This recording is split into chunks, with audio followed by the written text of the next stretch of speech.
Going live, preparing to live stream.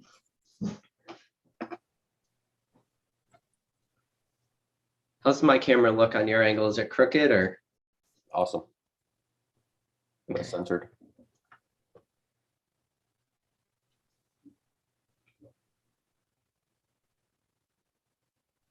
Going live. And welcome back to another episode of Pokemon Knowledge. On today's episode, I have a very special guest. Probably a lot of you guys know him just from his name alone. I know he's been in the chat of this channel, of course, a lot of other channels. He's been in the hobby now for more years than probably anybody could count. And I'm looking forward a really lot to this conversation. This is a conversation that is definitely way overdue. And that's BasicTrainer. And he's also going to be going to the Leanne Hart pop-up shop at the same time as me. So we're going to actually get to meet, maybe open up some cards together, talk. But yeah, BasicTrainer, feel free to introduce yourself to everybody out there. And I'm guessing most people already do know you. Right. So hi guys, I'm BasicTrainer. First of all, PK, thank you for having me on. I mean, this is always awesome whenever you can just get on YouTube and talk shop, talk the hobby. I mean, it's just an amazing time, right? Nerd it up. But yeah, BasicTrainer here.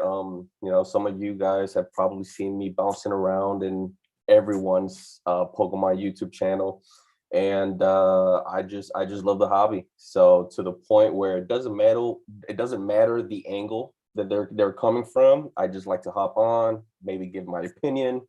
But yeah, I've been back in the hobby for maybe 10 years almost now. But just like everyone else, 1999, that was the big year.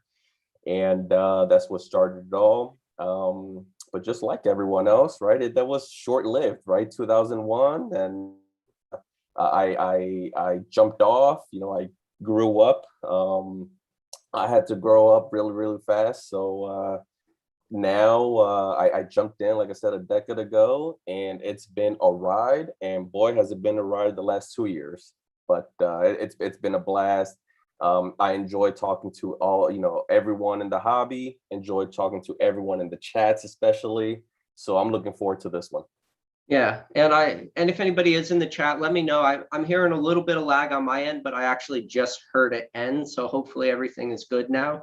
But yeah, Basic, I gotta ask you. So I know you're a collector of Pokemon, obviously, and you really collect a lot of different sets. But where do you really focus when it comes to Pokemon? Because obviously, like in this hobby right now, there's definitely a lot of different subsectors of collectors. You have like the more OG collectors that really only go after Wizard of the Coast.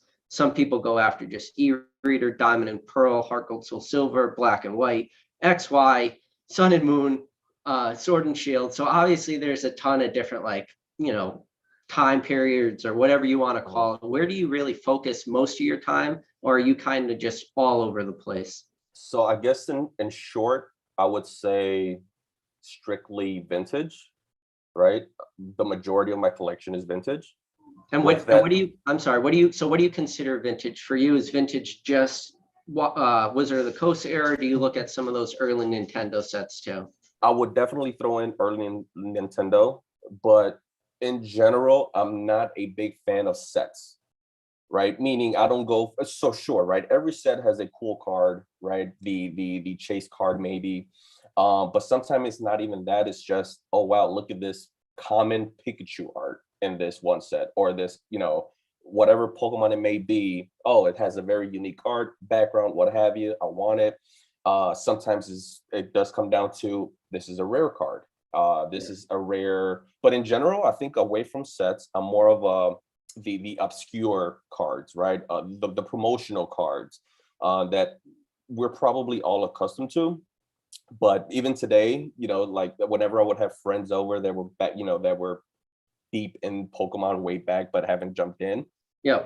They'll come see the binders, or not anymore, but they'll come see the collection and they'll say, oh, what's this card? What's that card? And maybe to us, it's a very common card, but in something that's just sticks, based on what he pointed out, the Wizards of the Coast stamped, the gold stamps, those are what I consider common.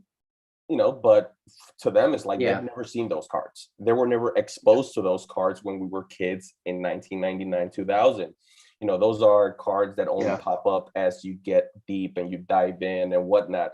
And that's more on the common side, but they're more rare cards, obviously, they come in. So yeah, in general, I would say I'm all over the map. I don't stick to anything. I do build master sets, but that's not my focal, point. That's not my focus. Yeah. It's actually kind of funny you talk about the W stamp, because I have talked about on this channel before, just listing off all the different Pikachu base set artworks, and that is definitely one of them that I never really talk about. No. So, can you hear me though on your end? I can't hear you for sure. Yeah, you can hear me? Sorry. I can. You're having a little bit of lag on my end. I was gonna say it is maybe glitching Okay. here and there, but I can hear you. Okay. Yeah, I see some people in the chat too. Everybody says it sounds like there is no lag. So, I mean, that's a good thing. So maybe it is just on my end. Awesome.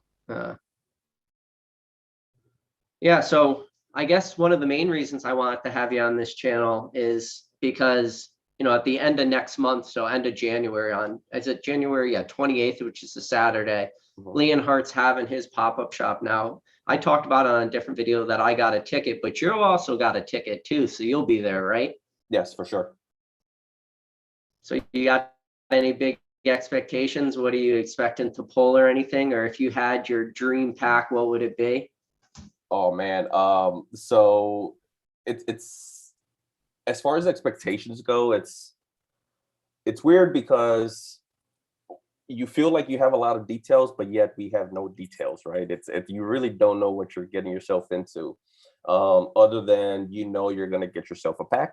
At least I'm hoping, right? That's what was advertised. But I guess I mean, you can break it down in many frames, as far as what we're expecting for that day. But I guess to just answer one of your questions there, yeah, for sure. I think if I were to narrow it down, I don't think first edition packs are going to be an option. Then Yeah, to me, no way. That's way too because pricey. because then to me it's just I don't care about anything else, what I like, I gotta open that first edition pack. But Yeah. I Then think the financial side gets in the way of just the for fun sure. part. Yeah. For sure. But aside from that, then to me, I think it's just legendary collection only because I remember back when I first started, legendary collection was still looked at as a set that no one liked, when I first got back in. But when I first saw those cards, I never experienced those when I was a kid. Yeah. I was already a year gone-ish, when legendary collection came out. And so I was never exposed to them. I never knew them as a kid, and only until I got back in when I was able to see them.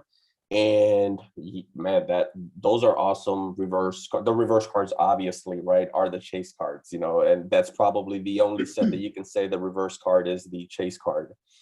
And it's guaranteed in every pack, I guess, right? And obviously you want to go for the Charizard.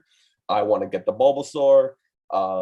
But yeah, it's for sure legendary collection. Second choice, I guess now getting into the financial situation, the Sky Ridge. Yeah. I'm on the opposite end of the spectrum. I just really love, well, it's not really opposite end, like there's still the financial part of it, but I want Sky Ridge because that would be like my dream set to open. And so when I look at it for packs to open, I really broke it down to like, what is the chase card of that set, and what would be like the ideal situation to open a chase card live on the stream. And so yeah, when I think about Sky Ridge, I think about the Crystal Charizard, and that would be like an awesome pull. Or I'm a Shining Raichu fan, so Neo Destiny would be a nice one. And yeah, like obviously with Neo Destiny, you could still pull the Shining Charizard, which would be awesome. But I would rather have that Shining Raichu. And then when I started looking at the Gold Star sets, I was like, man, I don't know which set I would like to open. But then I was probably like, well, maybe it'll be Dragon Frontiers, because Dragon Frontiers has that Gold Star Charizard. So like that was the thought process I went through when picking packs in my head. And before we keep going, if I may ask, I'm sure in one of your videos you mentioned it. Do you know what specific year era you came back in, if you ever left? So I did leave. I left for a long time. So I actually have a video on my channel. The title of the channel is "What My Backstory Is," and so my backstory is I graduated college 2011. I got a job working in the oil field in 2012, and after working in the oil field, like I'm originally from the East Coast, so I moved out to an oil boom town, didn't really know anybody, and was making a lot of money. I didn't have any student loan debt or anything, but I was really bored.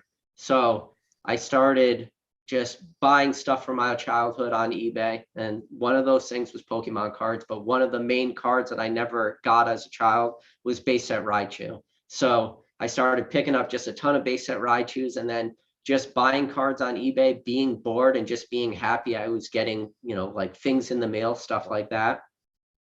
I started doing that. And then that just slowly, gradually like snowballed into buying binder sets. Cause then I started to realize like, oh, I can buy this binder set, take these 2 cards out, sell these cards raw, and then pay for all the other cards in the binder set for free. And then like, so growing up, my mom was always a big collector in like coins and bills. So I had known about like grading bills in the, come here. Sorry, can you hear my dog moaning in the background? I just yeah, I just heard him yawn or something. Come here. That's awesome. So I was always familiar with like grading currency, and then it was like an easy transition for me to get into like the graded card market, and everything just started there. Nothing started off like super fast. So that's why when I tell people my backstory, I wish I can say, at the end of 2012, here, come here. My dog is just going nuts. So I wish I could always like tell the story that at the end of 2012, I was buying first edition packs sealed, and I was picking up all this high-end stuff. I was picking up gold stars and shining cards and all this stuff, but that's not really the case. And the reason why that's not the case is because some of those cards, I didn't even know they existed. So, but it sounds like, comparing to me, you're already ahead of the curve because you were thinking strategy already. And I nowhere near got to strategy throughout my whole time. And then 2019, 2020 happened. And I always say I'm very accidental. It was just all accident. It was just all pure collecting. I wish I had the insight, like you mentioned, strategy. I wish I had Jake's insight, way back then. That would be awesome. Pokenomics, shout out to Jake Pokenomics. But yeah. Yeah, but even back then though, I didn't even have that insight. Like, and a lot of stuff was really cheap too. And when I go, it's hard going back, right? But I know for a fact there was like a few base set Raichus that I was buying on eBay that were probably at like a really high dollar amount for the time. Sure, when I was probably spending $10 on some of these unlimited cards just because I wanted them instantly. And I feel like that mindset is what newer collectors who came into the hobby just this year or maybe last year had that same mindset. It was just like, oh, I don't really care. I'm just going to buy this card because I want it. But with that said, like given enough time, like that was very early on. And then given enough time acquiring sets and stuff. And if when you, especially picking up binder sets in people's old collections, throughout the last couple of years, is a lot of the cards that at the time were definitely probably considered bulk. Anything that was PSA 8 and lower was definitely bulk. PSA 9s for a lot of those cards, if they weren't worth grading, they really didn't have a lot of value to them. When you think about like all the just unlimited junk hollows, and that's what they were, like, I'm sorry, but a Hitmonchan from base set was a junk card.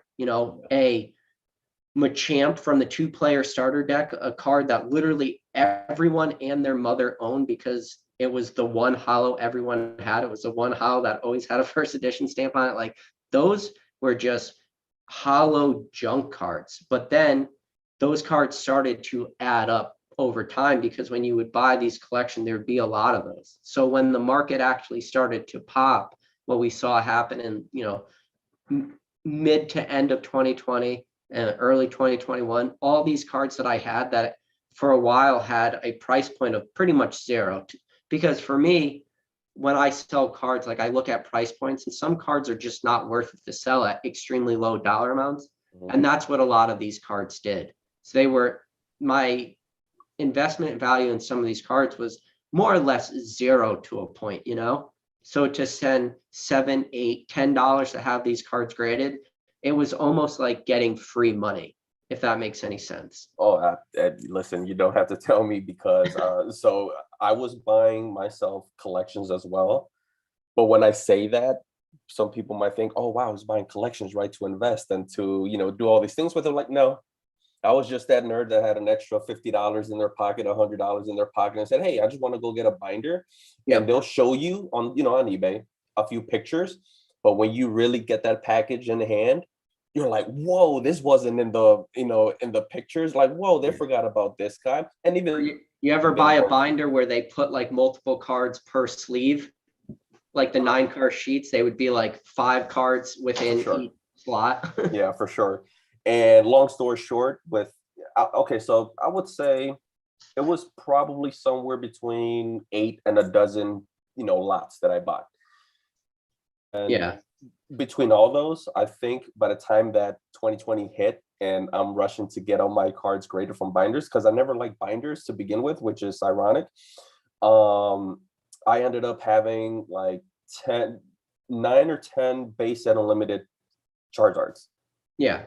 in I all various condition, and the highest grade that I got back was an 8, and which was awesome because I mean that's been in binders and collections for God knows how long. But yeah, same yeah, deal. so very similar stories. Like there was a couple times that I would buy the binder, and this might sound crazy to people out there listening, but I would buy the binder with all the cards in it to have the binder.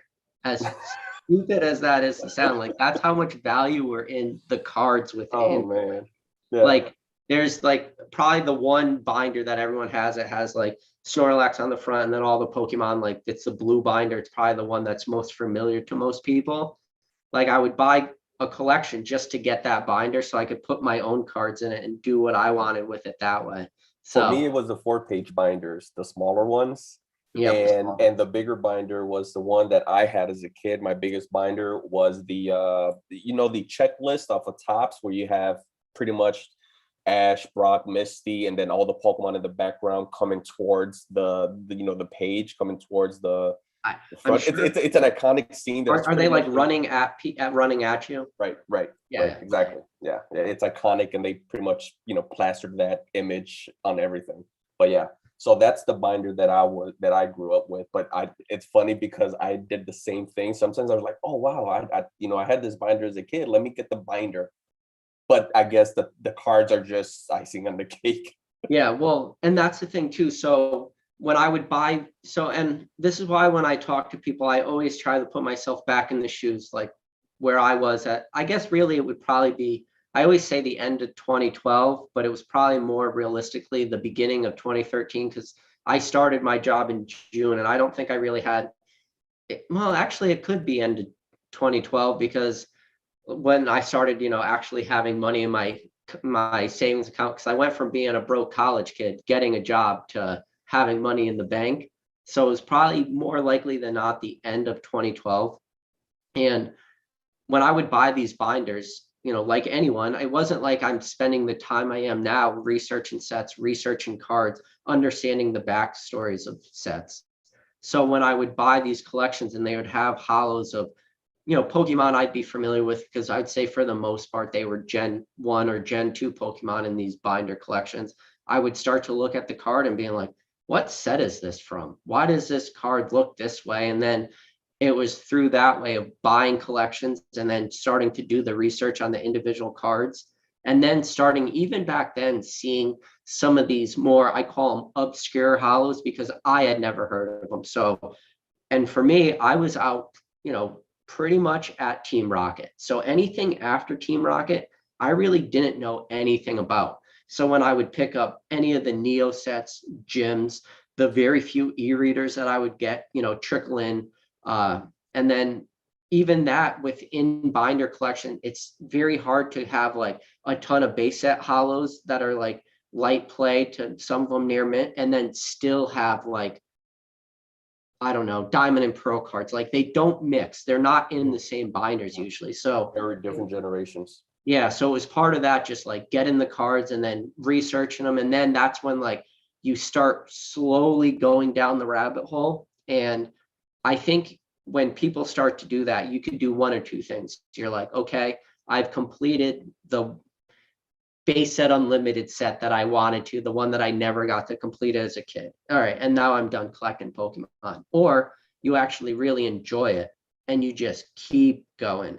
And when you keep going, you start to like open up the different doors. And I think about it as walking down like a giant hallway. And as you're walking down that hallway, there's a door in front of you and it has a lock on it. And you just have to keep unlocking doors until eventually you get to whatever the end of that hallway is. And that might never happen. Mhm. So it's not like, and that's why when I talk on this channel, I talk to people, I say Pokemon from the outside looking in can seem very like, as a child game, very simplistic, not complex at all. But once you start pulling back the layers, that's when you start to really realize like, holy shit, this is not a children's game anymore. This is serious stuff.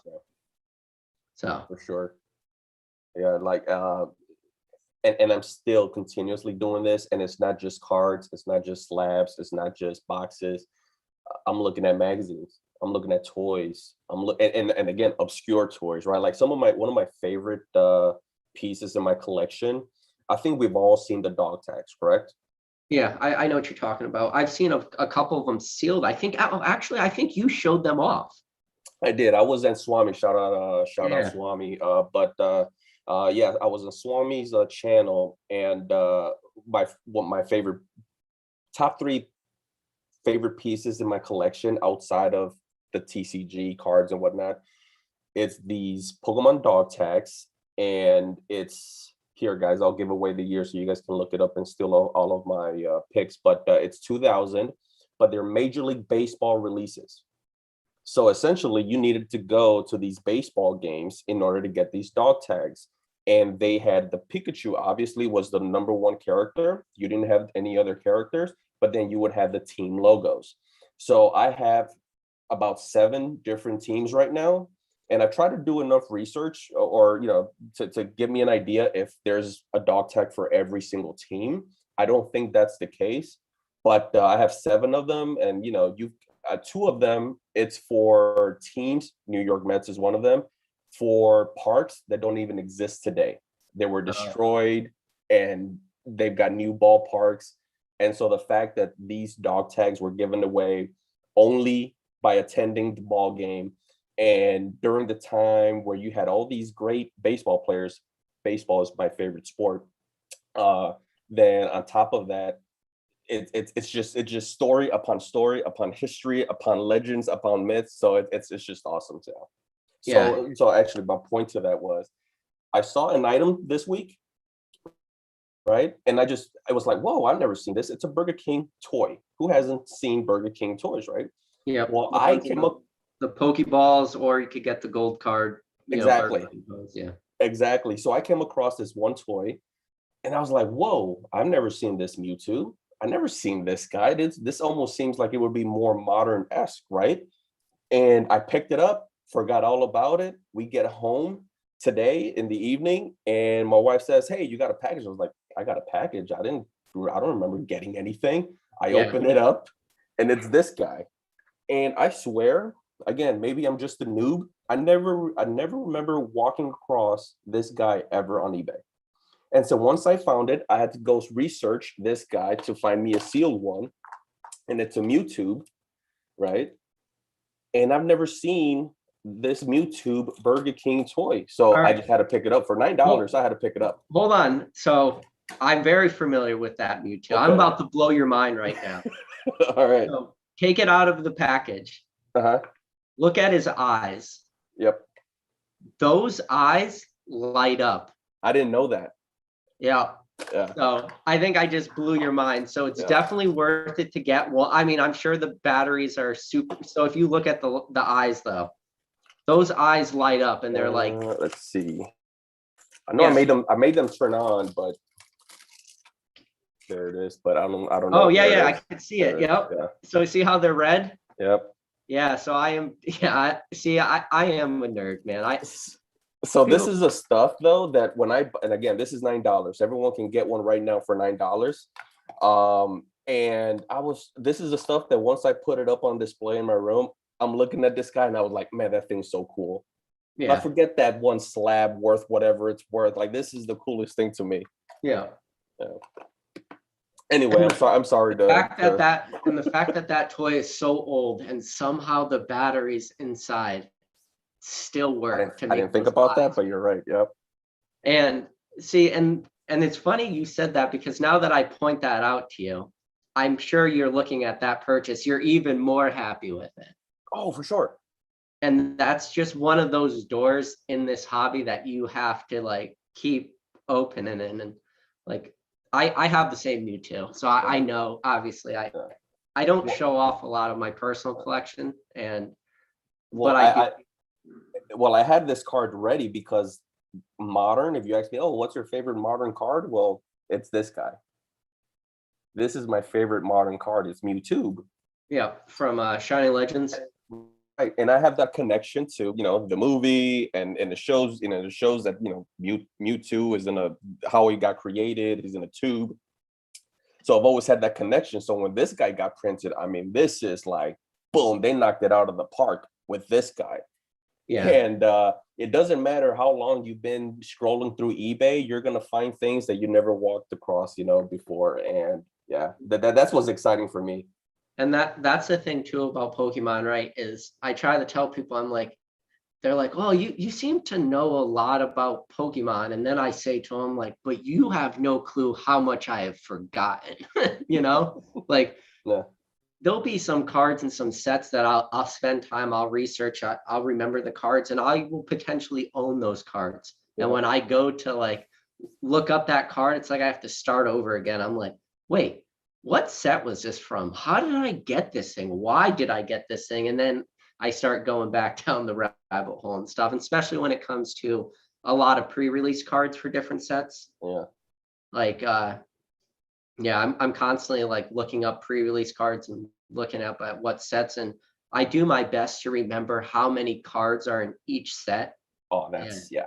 You're definitely much more in depth than I am. I definitely don't go in depth, especially with set cards.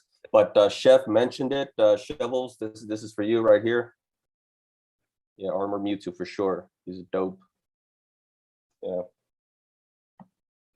But no, I think it's awesome that you've gone full into Pokemon, and I know you're a dad too, so you've gotten your kids into Pokemon and stuff like that, and you want to talk a little bit about that too, because yeah, when we talk about Pokemon on this channel especially, like I do believe that Pokemon is cross-generational in the sense that, whatever love we have for Pokemon, and I think a lot of our stories is the same, that we grew up with Pokemon, we grew out of Pokemon, then we got back into it. But you're already building that foundation now for a younger generation. Do you see it like continuing into the future where, yeah, we're on the 25th anniversary today, but can you see us 25 years from now talking about the 50th anniversary? I hope so. I hope so. Otherwise, then why are we doing this, right? I mean, it's not to sound too, poetic, but yeah, it's one of those things where I would love for me to be an old grown man, even to the point where I'm gone. This isn't, this isn't something that I do anymore, but my kids are keeping it alive and well. All of our generation's kids are keeping it alive and well.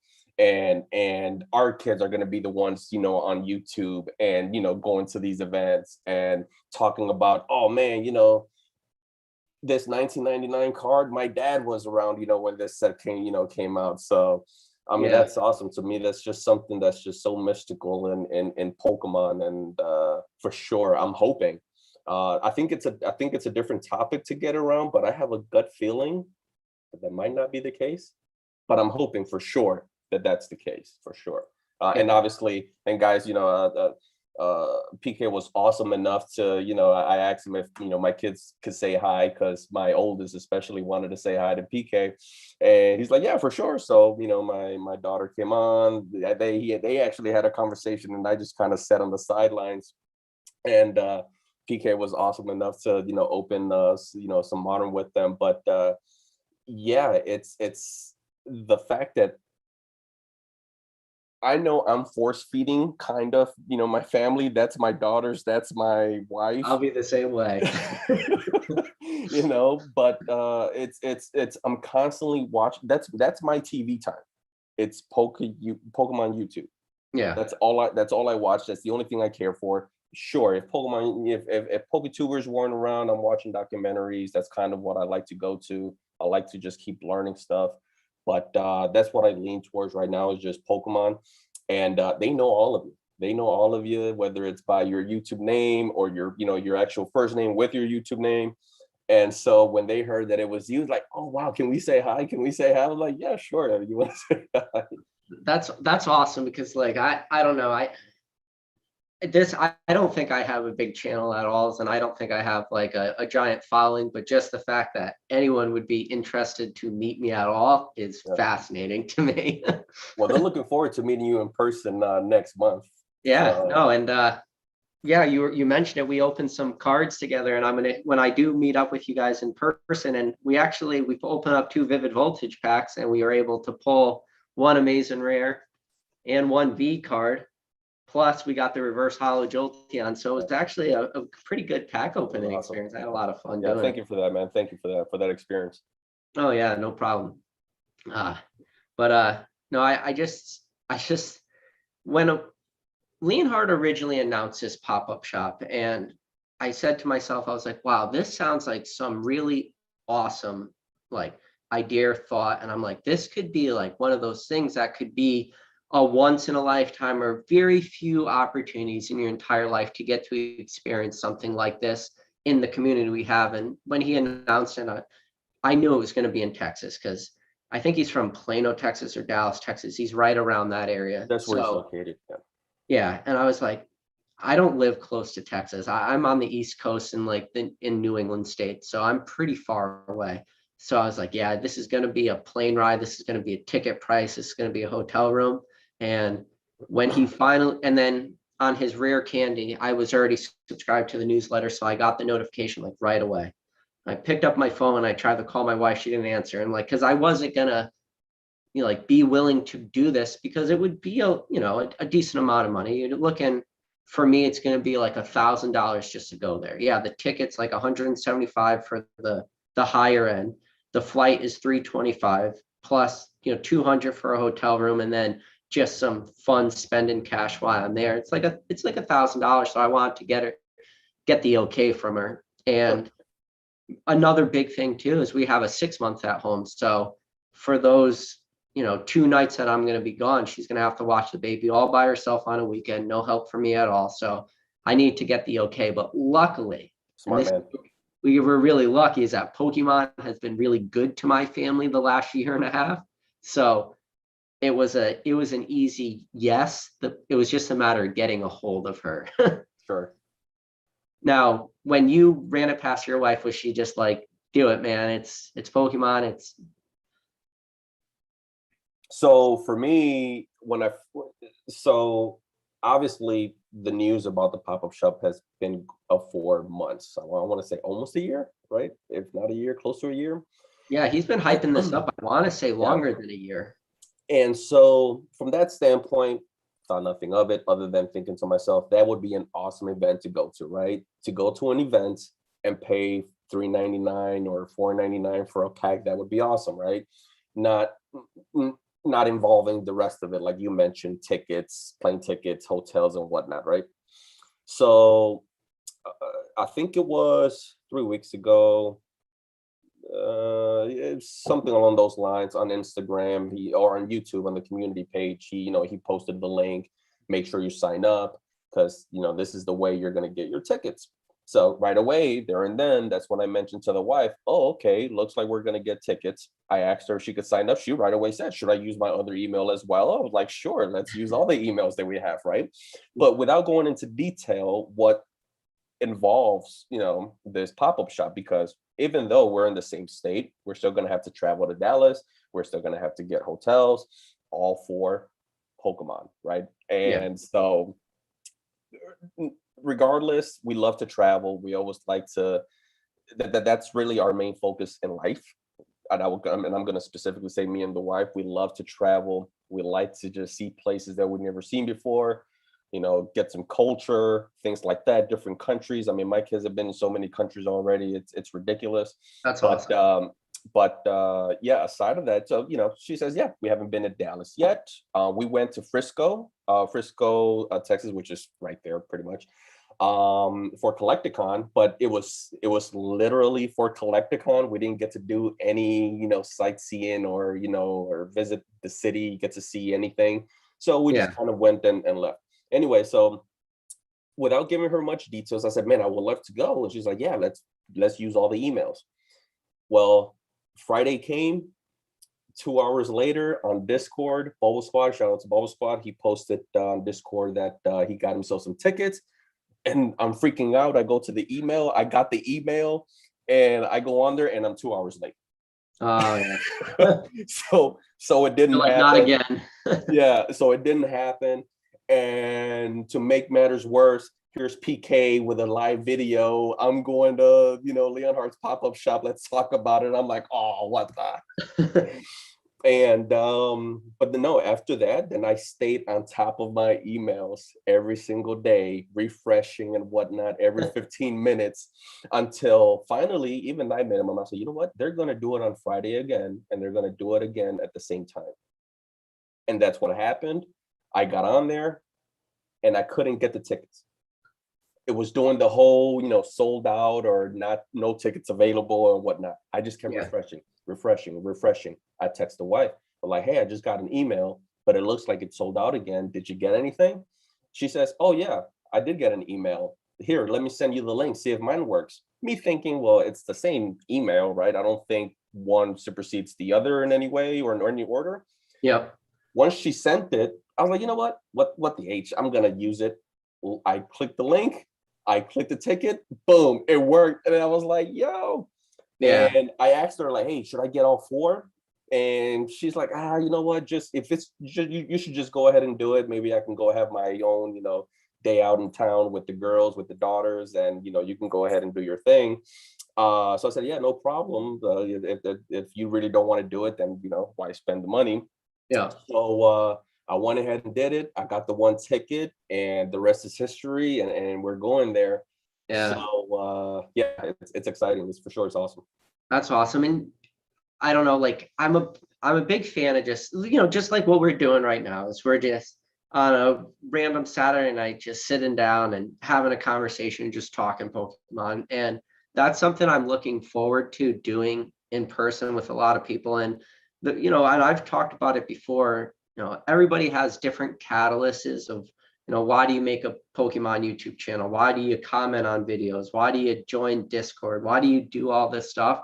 And it pretty much just boils down to is you want to be part of the community, and you can be part of the Pokemon community in different ways, and you can be kind of in the back and watch videos but still be super heavily involved, or you can be a little more vocal. And for a long time I was always sort of like in the shadows a little bit and like more or less lurking. And then eventually it was just, especially with the pandemic going on, I was like, I need to talk about Pokemon. I need to just like verbalize all the things that I'm thinking. And a lot of the content I saw coming out, I didn't really agree with a large majority of it. And I think a lot of the takes I have on my channel are very different.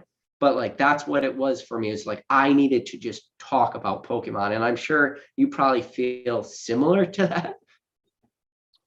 Similar in the sense that I want to get involved, or And like that you wanted to just like communicate the thoughts that are in your head and have conversations with like-minded people and talk just about Pokemon. Whether you agree with that person or not, you still just want to have a conversation, have a discussion, talk about the hobby.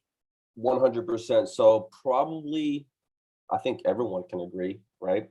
Even today, it's not like you can just walk down the street and point at somebody and No, they're going to be Pokemon collectors no and way. they're into the hobby, right? You can't do that even today. And So even if you could do that, and if 1 out of 100 people, you would never know who the 1 out of 100 is. right. So, And so when I first got in, truly, honestly, it was just me. I thought I was the only weirdo, getting back into this. I literally thought I was throwing my money away down the drain when I was buying product because I just didn't have that insight. I didn't have that knowledge that, hey, this could be something one day, right? And I thought I was throwing everything, but I said, you know what? Sometimes I can get philosophical. I say, you know what? These things mean a lot to me. And if this one object makes me happy, it's a lot better than what a lot of people are doing with their money. And oh so yeah. this is genuine. This is awesome, right? But it was just me. And I remember going on YouTube. Primetime Pokemon was probably one of the later ones. Primetime Pokemon is one that sticks out to me. But the original ones, Gentman Pokemon, he was cracking boxes left and right and grading. He was the OG, and I'm talking about a decade ago, right? Yeah, 6 years, And 6 years and plus, yeah. and you're an OG if you know Crack Rock McCabe. You know who that guy is? I don't know who that is. Okay, so Crack Rock McCabe, same, just like Jetman. Those guys are buddies.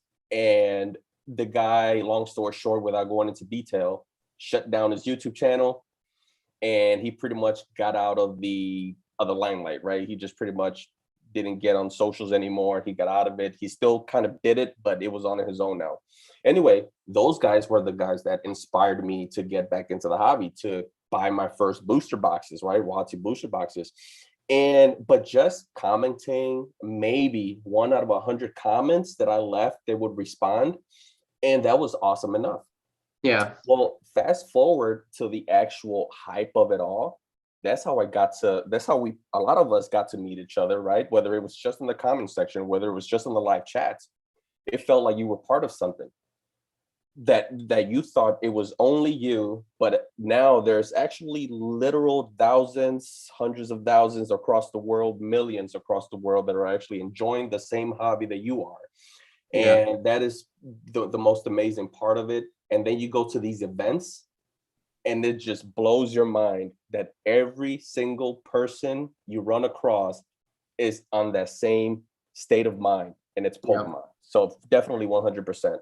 It's amazing from that standpoint. Yeah. And definitely, kind of talk about that, like people throughout the world, throughout the countries. I've talked to now people in the UK. Shout out to Jonathan, just emailed me the other day because I mentioned in one of my videos that I want to buy some Skyrich cards from a UK seller, and he was nice enough to like offer to facilitate that sale and middleman it for me. But I told him no, thank you. But just the fact that people are willing to reach out. I talked to Australian Blastoise, obviously from Australia. Chevals is from Canada. It's like people I would never have the option or the ability to talk to. Like now the world kind of opens up and we're all in the hobby for the same reason. We have that same, mindset. But it's funny too that when you talk about the way you got in, and I've talked about it a lot now on this channel, is that the people who really got lucky were the collectors, because whether you have the investability in your mind or not when it comes to Pokemon, is that I always say they run tandem together. Like you can't have one without the other, because given enough time, if you're a true collector, you're probably going to get in at certain price points. That the way Pokemon has now performed in the last couple of years, you've become an investor whether you wanted to or not. So have you felt like you've bought some product in the past with maybe just more of that collector mindset and I want to have this, and now you're kind of looking at some of the prices and going, holy cow, what the heck happened? I know, like, you buy Topps boxes, you must look at some of those booster boxes and go, holy crap. So when it comes to well, I shouldn't say sealed product in general. Boxes, I haven't bought a box in like the past 2 to 3 years. because of the prices, right? Again, I have a family, and those responsibilities are first. The way I fund my hobby are not through our pay, right? It's through outside sources, side gigs. I mentioned before, pretty much all the holidays and Father's Days and whatnot, people just gift me. Now they would gift me money, eBay cards, right? Because they know what I love, and they'll just give me that stuff, and it goes a long way, a very long way. Well, it used to go a little bit longer than it actually does. Yes, for sure. Yes, correction. Yes, for sure. And yeah, so today those prices are crazy, but again, because I'm not necessarily pinpointing set cards, it's not that crazy to me, because the cards that I am aiming for justify the prices. Some of these prices are still a little too crazy for some items, and I know I'm generalizing, but for a set card, I'm not gonna pay the price. Obviously, you have your big boy chase cards, your Charizards and whatnot. I mean, those are just in another stratosphere. But its obscurity what really catches my eye. It's again, when my brother comes over, he's like, "Whoa, what's this card?" Oh, let me tell you about this card. It's from this one set. It's not even part of the TCG. It's part of Topps or Cardash or Bandai, what have you, Top Sun. And they're like, "Whoa, when did this come from?" Oh, it was already there when we were in the hobby, but it's just we weren't exposed to those things. Yeah. And so for sure, back to the prices, it's one thing for me, maybe we've become desensitized for sure. But I think when you've been in the hobby for this long, you can justify certain prices. You can justify like, yep, this is it. And if I want this card, yep, this is what I kind of got to pay. And I'm okay with that. This makes sense. Or no, this is just hype, or this is just, manipulated, or what have you. So, but you're more on the side of, set cards, and I'm definitely not heavy on that. So we're definitely, we're going to defer from that standpoint. But as far as prices go, we both know, being long in this hobby, that some things can be justified even today, and some things just can't. Yeah, and no, you're right. I do focus on set cards. I think I go about sets probably very similar to the way most people go after sets. Is I'll do my research, I'll go after chase cards first, and I work my way through the sets, and I try my best. And it doesn't always work out perfectly, but I try my best to then go after like the artworks I like best, and then cards I think people will start looking at in the future. And an example of that is like reverse hollows for e-reader Nintendo sets. Like when I looked at a lot of those, from, doesn't really matter the set, like I don't know, like Delta Species reverse hollows. For me, I like those reverse hollows better than I like the hollows for a lot of these cards and throughout a lot of different sets. And yes, the hollows fetch more money, but I think in the future, given enough time, and this might be like one of those hot takes that never really becomes true, is I think eventually we'll start to see populations of hollow cards, given enough time for grading, will really start to increase much higher than the reverse hollow counterparts. And especially when you think about really large sets, and think about like a super large set like Skyridge, you got every single card in that set also has a reverse hollow, including like the crystal cards have reverse hollows too. Will the reverses ever get the same amount as the hollows? No. But I think given enough time, people are going to look and say, wait, a Skyridge PSA 10 Umbreon hollow is selling for how much? A PSA 10 reverse hollow Umbreon is still selling for a crazy amount of money, but there's such a large gap. And then when the pop reports start to work its way through, and people are going to be like, wow, there's not really as many of these reverse hollows as we think, because when you think about sets that have hollows and reverse hollows, big sets, and you have a reverse of every card, there's only 36 per booster box, but you're still usually going to get like 12 hollow hits. So if you have some sets that only have 24 chase cards, you're probably going to be able to complete half of those chase card hollows by opening one booster box. But the other 100 cards in the set in reverse hollow, you would never be able to do that. So they're actually kind of rarer than people think. So like, that's the thought process I go through when I'm a set collector, but it's just me going down the rabbit hole. It's me speculating I do a lot of speculating, but I do a lot of what do I think people are going to do, but I understand why you go after the more niche cards. Now, when you say you go after cards you don't know, I know you talked about Top Soon, and I'm guessing you talked about Vending Series and cards like that, but do you look for the like Pokemon League promos? Do you look for pre-release cards, or are you looking for just like higher end trophy card type? All of the no trophy cards. So yeah, some that are considered trophy cards, I might get like, the Champions Festival, 2016 with, the starters on there. Awesome card. Gotta have it. Yeah, makes sense. And it's one of those things that I guess today, right, through the exposure of the last 2 to 3 years with the talks of investing and, values of cards and what justifies the value and what doesn't justify the value, you got to look at something. Well, okay, the Champions Festival 2016 makes sense. Why? 2016, first of all, was a huge year for Pokemon, right? But on top of all that, of the obvious, when you're talking about the card itself, well, you've got the starters. You can have 1,000 of those cards. There'll be 1,000 for that card, and they will pay top dollar to put that card in their collection.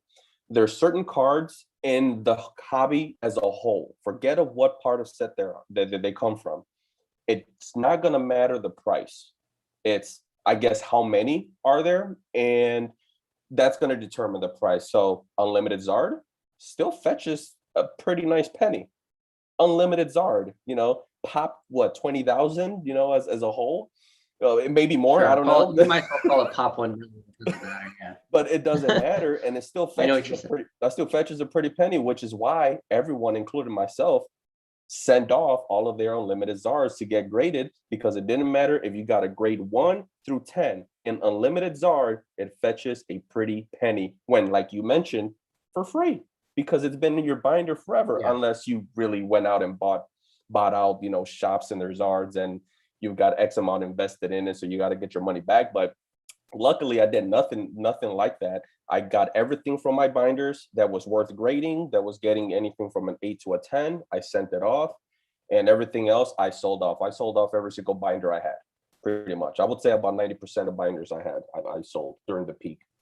But yeah, and I don't want to be that guy. Okay, so this is one. Maybe I'll have the cojones, later on in this video. But this is one that I'm kind of, listing. So we all know that your typical obscure sets, right? So, and this isn't one like that's rare or anything, but this is the stuff that I like, right? This isn't Cardass. This isn't Bandai. This isn't Vending Series. Burger King. This is Burger King. There's tons of sheets out there. Yeah, there's tons of sheets out there. You can still get them today. But this is what's more attractive to me from the eye standpoint. Now, this is never going to be. What grade is that? 9. So those cards come in, they have like different cuts too, right? Some of them are the straight edge perforated. Yeah. I missed one yesterday. So I've been wanting to get the unperforated Zard 9 specifically. Yeah. And I think my top dollar, I think I said $250. PWCC, of course, you don't know who's behind it. You don't know if there's, funny things going, but so these two cards, right? These are unperforated. These are the straight edge, straight, both 9s. So all I need is the 9, and I do have a unperforated Charizard at PSA right now, and hopefully I should get it within the next month. But I don't know the grade. Yeah. So I said, you know what? I would gladly pay $250 for this card, have it in hand, and if I get a 9, then I'll sell it off. Maybe I keep it and see what happens, because it's free essentially. I got it for $3. Yeah. And but those are the cards that are really attractive to me. But side note, going to the little PWCC, as I'm going on here, I'm like, look, I'm the only weirdo that wants this card, so $250 should be more than enough. Yeah. This card went for $420. What? It was crazy. Oh my God, I messed up big It time. was crazy. I passed on well, I didn't really pass on a lot of those sheets. They were never really on my radar because I'm not interested in them. But uh, I think I want to say old school Pokemon has a bunch of those uncut sheets, or somebody was maybe no, TCA Gaming was selling them because they come in like a sealed package, I think. Yeah, seal Yeah, package, right? And even then, it's hard because they get bent easily. It's not yeah, like they're in a hard cover or anything like today. Sometimes you'll find a cardboard, for that card. Not back then. It's just a single card in a flimsy plastic. And I've actually have two of those, and they're just in crappy shape. I yeah. just happened to run into this one eBay listing, and it was a couple years ago, and I saw it, and for the price, I was like, you know what? Let me just wing it. Who cares? $3. I Yeah. got it, and I was like, holy crap, this could be a 10. This could be a so I'm so excited. But once I saw that one on PWCC, I was like, I gotta wing it. I gotta go for it. And hopefully whatever I get back, it's either a 9 or better, and then I'll keep that one and sell off whatever's the lesser grade. Yeah. So those cards where I understand why you would want to collect them, but as a buyer of those on like the high, especially that $400 mark, like I just need to let you know, like there are, and I'm sure you probably know, but there are a lot of those cards in existence that have not been graded in near mint condition. I'm telling you, people have stacks of those things. Near mint though, I don't know. Not the I, unperforated. Not I, the unperforated. In the way that they're packaged, if you look the way that they're packaged, it comes with a toy, and yeah, then you have the card behind it, and they're just yeah, tossed in the box. They're yeah, bent easily. yeah. So near mints to mints, it's very hard to do. Yeah, maybe I could give you with the non-perforate. I guess I didn't really think Yeah. about that. Non-perforated for sure. There's tons. I have, I think, 4 complete sets of the uncut sheets. Yeah, Back when I was picking them up for like $5, the yeah. entire set. I've never tried grading one of those, so I honestly Me I either. don't even know. Yeah, me And either. I would be curious how they grade the perforated ones. And this is me just kind of just talking, but I'm wondering how you would cut those sheets. Like if you would maybe if you use like a X-Acto knife or something and really got like real clean cut perforated edges, but I don't even know. It's too risky as far if you want to go for the clean cut unperforated, Yeah. it's too risky.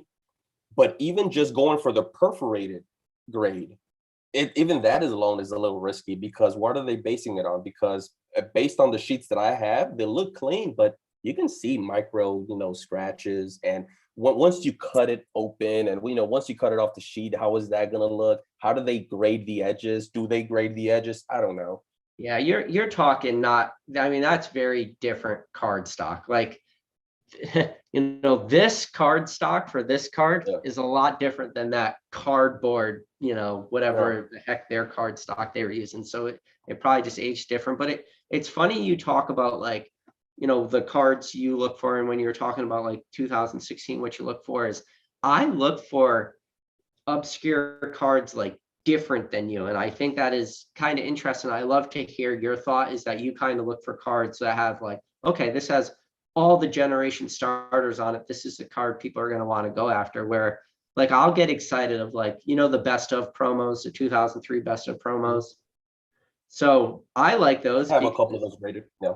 yeah, I like them because they have a cool, potential backstory too that I don't even know if it's true or not. Like obviously they came in like the together, but you have like the Hitmonchan, which is a reprint, but then you have like the Dark Ivysaur, you have the Dark Venusaur, and then some of them have the winter stamps on and stuff. But those cards were promotional, and the speculation behind cards like that is that they were supposed to be in either Jamboree or Legendary Collection 2, the following sets after Skyridge that Wizard of the Coast was going to put out.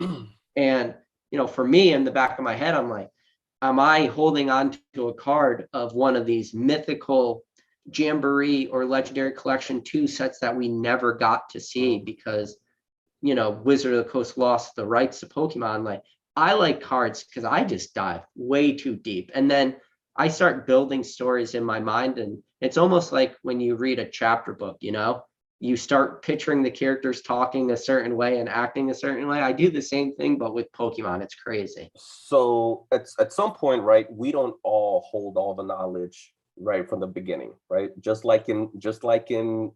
In life, you just got to like go in through the life, rabbit hole to even find the obscure right, article from either E4 right. or some random newspaper, you know? Exact, or me, more or less. The way I learn is literally sitting through eBay auctions, ending soonest, and making it a daily hobby. Yeah. You know, and look at what I still do it, but not as consistently as I used to, mainly because, well, the prices, there's just too much competition out there anyway. It's almost like wasting my time. Could you get a bargain out there? For sure. But now it's more like wasting my time because you have too much competition on top of the price tag. But back then, around 9-ish, I would look for 9 p.m. I would look for items that would end within that hour, and I would look up to the next 24 hours. And then once I looked up the next 24 hours, shut the computer down, and I wait the next day. So the next day, and then I will click watch list, okay, I need to watch this one. And then the next day, I would do the same for the next 24 hours. And then the next 24 hours after that for the next day. And that's how we would run across some of these cards that I'm like, whoa, I've never seen this card. Best of, what the hell is this? Yeah. Hitmonchan and Electabuzz, had to pick those up, obviously. But at some point, you've never even heard of those cards. And so this is the difference between me and probably a lot of folks that are deep diving into this. I don't need to know the backstory. I already know by being exposed to all these cards, these aren't your common cards. They're pretty common, but those are common-ish. Right, Trust me, Wizard of the Coast handed those things out like candy. They were dumping them, like anybody wanted them, take them. So they're not that rare, but they have a cool story. Right. So, but as far as the hobby, pre-hype, you would never run into these, every single day. You would, you right now, if you look it up, I'm pretty sure there's a couple dozen of each. Even still sealed in the in the deck in the package. But yeah, when I first ran across that, I was like, whoa, this is crazy. Like you mentioned, oh, this is probably something that was handed, back of the factory, and and this is rare. But obviously not thinking that, I said, you know what, the price tag makes sense. Let me just pick it up, and picked up a Hitmonchan, obviously because of base set, picked up an Electabuzz. The hollows are awesome, and they're just nice display pieces. And that's where I ended. I don't deep dive so much. I understand so much of the deep history, but I'm not one that deep dives into the history before I pull the trigger. I care about collector. I care about, do I like it? Is it attractive? Do I want it on display? And that's enough for me. The price tag makes sense. I pull the trigger. If the price tag doesn't make sense, that's when I take a deeper dive. Why is this requiring such a steep tag? And I think it's interesting you say that too, is because a lot of the cards that I'll discover, and I say this all the time, the day anyone thinks they know everything about Pokemon, first of all, they're full of crap. Second of all, if you think you've got to the point of Pokemon where you now know everything and you've learned everything, then this probably isn't the hobby for you anymore. But that's the beautiful thing, is we'll never get to that point where we know everything. But when I look at the strength of the market, and yeah, I look at a lot of those YouTube, or not YouTube, eBay ending soonest items and stuff like that. And I'm looking and seeing prices still that are way higher than I've ever seen before. And more important than that, I'm seeing prices for items and cards that people were not buying being high. So if people are now buying these and there's more eyes on this stuff, I think that's like the future growth of the hobby. Yeah, for sure. And we could look at modern and stuff and see all the price points and stuff, but I talk about modern as obviously being dangerous. And the reason why I say modern so dangerous, and I don't know how you feel about this, I'd like to get your thought, but I can't really navigate modern because for me, it's way too speculative. I don't attempt to. Yeah. I don't attempt to navigate modern. So modern, there's only one usage for modern. And that's to crack it open. Well, I said one, right? There's going to be a few here. Crack it open, collect it in binders, or play the TCG. That's it. There's no investability, right? And when people try to talk, oh, this is investable, give it 5 to 10 years. Do you realize that before, I guess Roaring Skies, you could give that one a shot, but before Roaring Skies, let's call Roaring Skies the number one. Before Roaring Skies, nobody cared about modern ever. No. Nobody cared about investing in modern. For those many, so okay, what year did Roaring Skies get released? 2014. 15? 14? Yeah, I think it was, yeah. So between 1999 and 2014, nobody was holding product, buying it today so that tomorrow they can flip it, or hell, even flip it right now. They would probably flip it before they even had it in hand. No one did that before. It's only because of the hype. So now you can say, okay, we're living in different times, and this is the new norm, and this will be the case. But then now you have to factor in supply and demand. I think a lot of that, being able to flip stuff for double the price tag, maybe 3 times, was because of the supply and demand issue due to, COVID, supply chain issues and whatnot. Well, what happens when all of that gets back to normal? We're pretty much getting to that point now. Is it still investable? Can you still invest in it, or has that train left the building and now you're left with product where supply is meeting the demand? And can any modern product double the price in a decade? Sure. But to me, that's not investing. To double your money in 10 years, that's not investing. So this is my argument to that is I understand what you're saying, but it's when you're talking about these products at release, when you talk about Roaring Skies at release, Roaring Skies did go up, but then it crashed. But when you talk about one single card, correct? Right. Yeah. The Shaman. Yeah. Yeah. But when you look at, and that was more from like the playability aspect and everything like that. But when you look at sets that are older than 5 years, and I understand the argument, and I actually think it's a good argument, because when you look at sets, in the last 5 years, you can't find one loser. And if you can find one that was kind of a loser, as long as you bought everything around it, you would have did fantastic. And you don't really have to go that far back. You can look. But I understand what you're saying, and I trust me, I get it. Like, we're talking now like the absolute amount of modern that exists. But when you can pick up a Chill and Rain booster box, I think it's actually we're getting slowly to the point where to call modern not investable is actually getting more dangerous than not calling it investable. And the reason why is because when it came to XY and booster boxes, there wasn't that, like you said, people flooding in to just buy up a bunch of the stuff to get it sealed. But we are moving towards that. Now, you can go to like Magic the Gathering and look at how like the Magic market moves, which I'm not big at, but I understand how it works. Is a lot of Magic sets are not really valuable until they go out of print, and then you start to see these prices increase. The difference that we're facing right now with modern Pokemon is you have so many new collectors that I believe will stick around. We will see a flood of these collectors leave, but even for every 10 people that join the hobby, as long as one of those people stick around, it's going to still be a massive amount of people compared to 2018. Sure.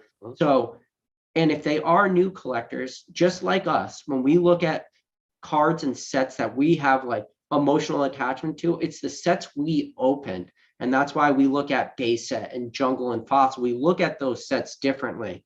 These newer collectors could potentially, and all this is potentially, they could start looking at Battle Styles and Vivid Voltage and Chill and Rain and Evolving Skies. They can start looking at these sets differently. And that's when like that collector investor mindset merges into one. If the people in this hobby stick around, which, like I said, that is still to be determined, but I just think they're going to have a different attachment to these sets. Where the tricky part will be, and where the danger of investing in modern comes in my opinion, is when people pay $170 for Evolving Skies at release, where it's just like, okay, well, now you just did something stupid and you're going to wait years for that booster box to get back to that point. Right. But if you can pick up a Chill and Rain booster box at $80, it goes out of print in the next year, and we don't see it flooded in products for the next half decade. To say a Chill and Rain booster box can be 160, which would be 100% return, I'm not going to throw that number out of like the realm of impossible just because it's a heavily produced modern product. Because even with Pokemon, when you compare it to a lot of other hobbies like sports cards, the Pokemon hobby, the amount of people in the hobby, we talked about it early in this video, me and you, when you walk down the street, you'd be lucky to meet 100 people and one of them collect Pokemon. But if it starts to be 2 of those people collect Pokemon, the long term of it could just be drastically different. That's why I don't ever want to say modern does not have the ability to be investable, because if it does, and we are wrong about modern and that it is investable, we're going to look back at days like today, conversations like today, seeing Chill and Rain at $80 and saying, maybe I messed up. So I think I don't want to be so quick to just like, talk bad about it. I know that was a long answer, and I appreciate you letting me stand on my tangents. I love tangents. So I did mention we could be living in different times. These are new times, right? And now that Pokemon has garnered all this attention back, and sure, let's call it, oh, it's down now, right? The market's down, everyone's leaving. There's still more people today than there was 2019, 2018, right? Even 2016, when it boomed, that only added more people in 2016. Close to 2016. Right. Anybody given that's a false narrative, people. Exactly. So I do believe we have a lot more people today. Yeah. I'm the one that would always give the argument that we need to make sure that we're not stuck in the boomer mentality where things can never change, because whether it's cryptocurrency, whether it's NFTs, we're going to be missing the boat. We're going to be missing the boat when these things change, and we're the boomers, sitting in our rocking chairs, and the young kids are just moving forward, and their kids are going to be moving forward, and things are constantly changing. So for sure, these are maybe new times. What I'm getting at is, if it's not new times, and this is my gut feeling, small percentage, I'm talking about 10, 15%, right? As I'm holding all this product myself that I will probably never sell from the standpoint of I need to make money off of this. As I'm holding all this product, there's a gut feeling that 25 years from now, we're not going to care about collectibles themselves. Pokemon will still probably be a thing, right? It's a strong IP, it's characters and everything, but who says that people are going to care about slabs in 25 years when you think about how advanced this world is getting day by day? Are we still going to care about physical collectibles? As we're looking at NFTs and cryptocurrencies, are we still going to care about objects? Are we still going to care about sealed product? I think the obvious answer is yes, but that's the boomer mentality sticking around. We have to think outside the box and say, what if it's not though? Because look at how much has changed in the past 5, 10, 20 years. And so what I'm saying is, sure, look at all the products that have been released for the last 2 years.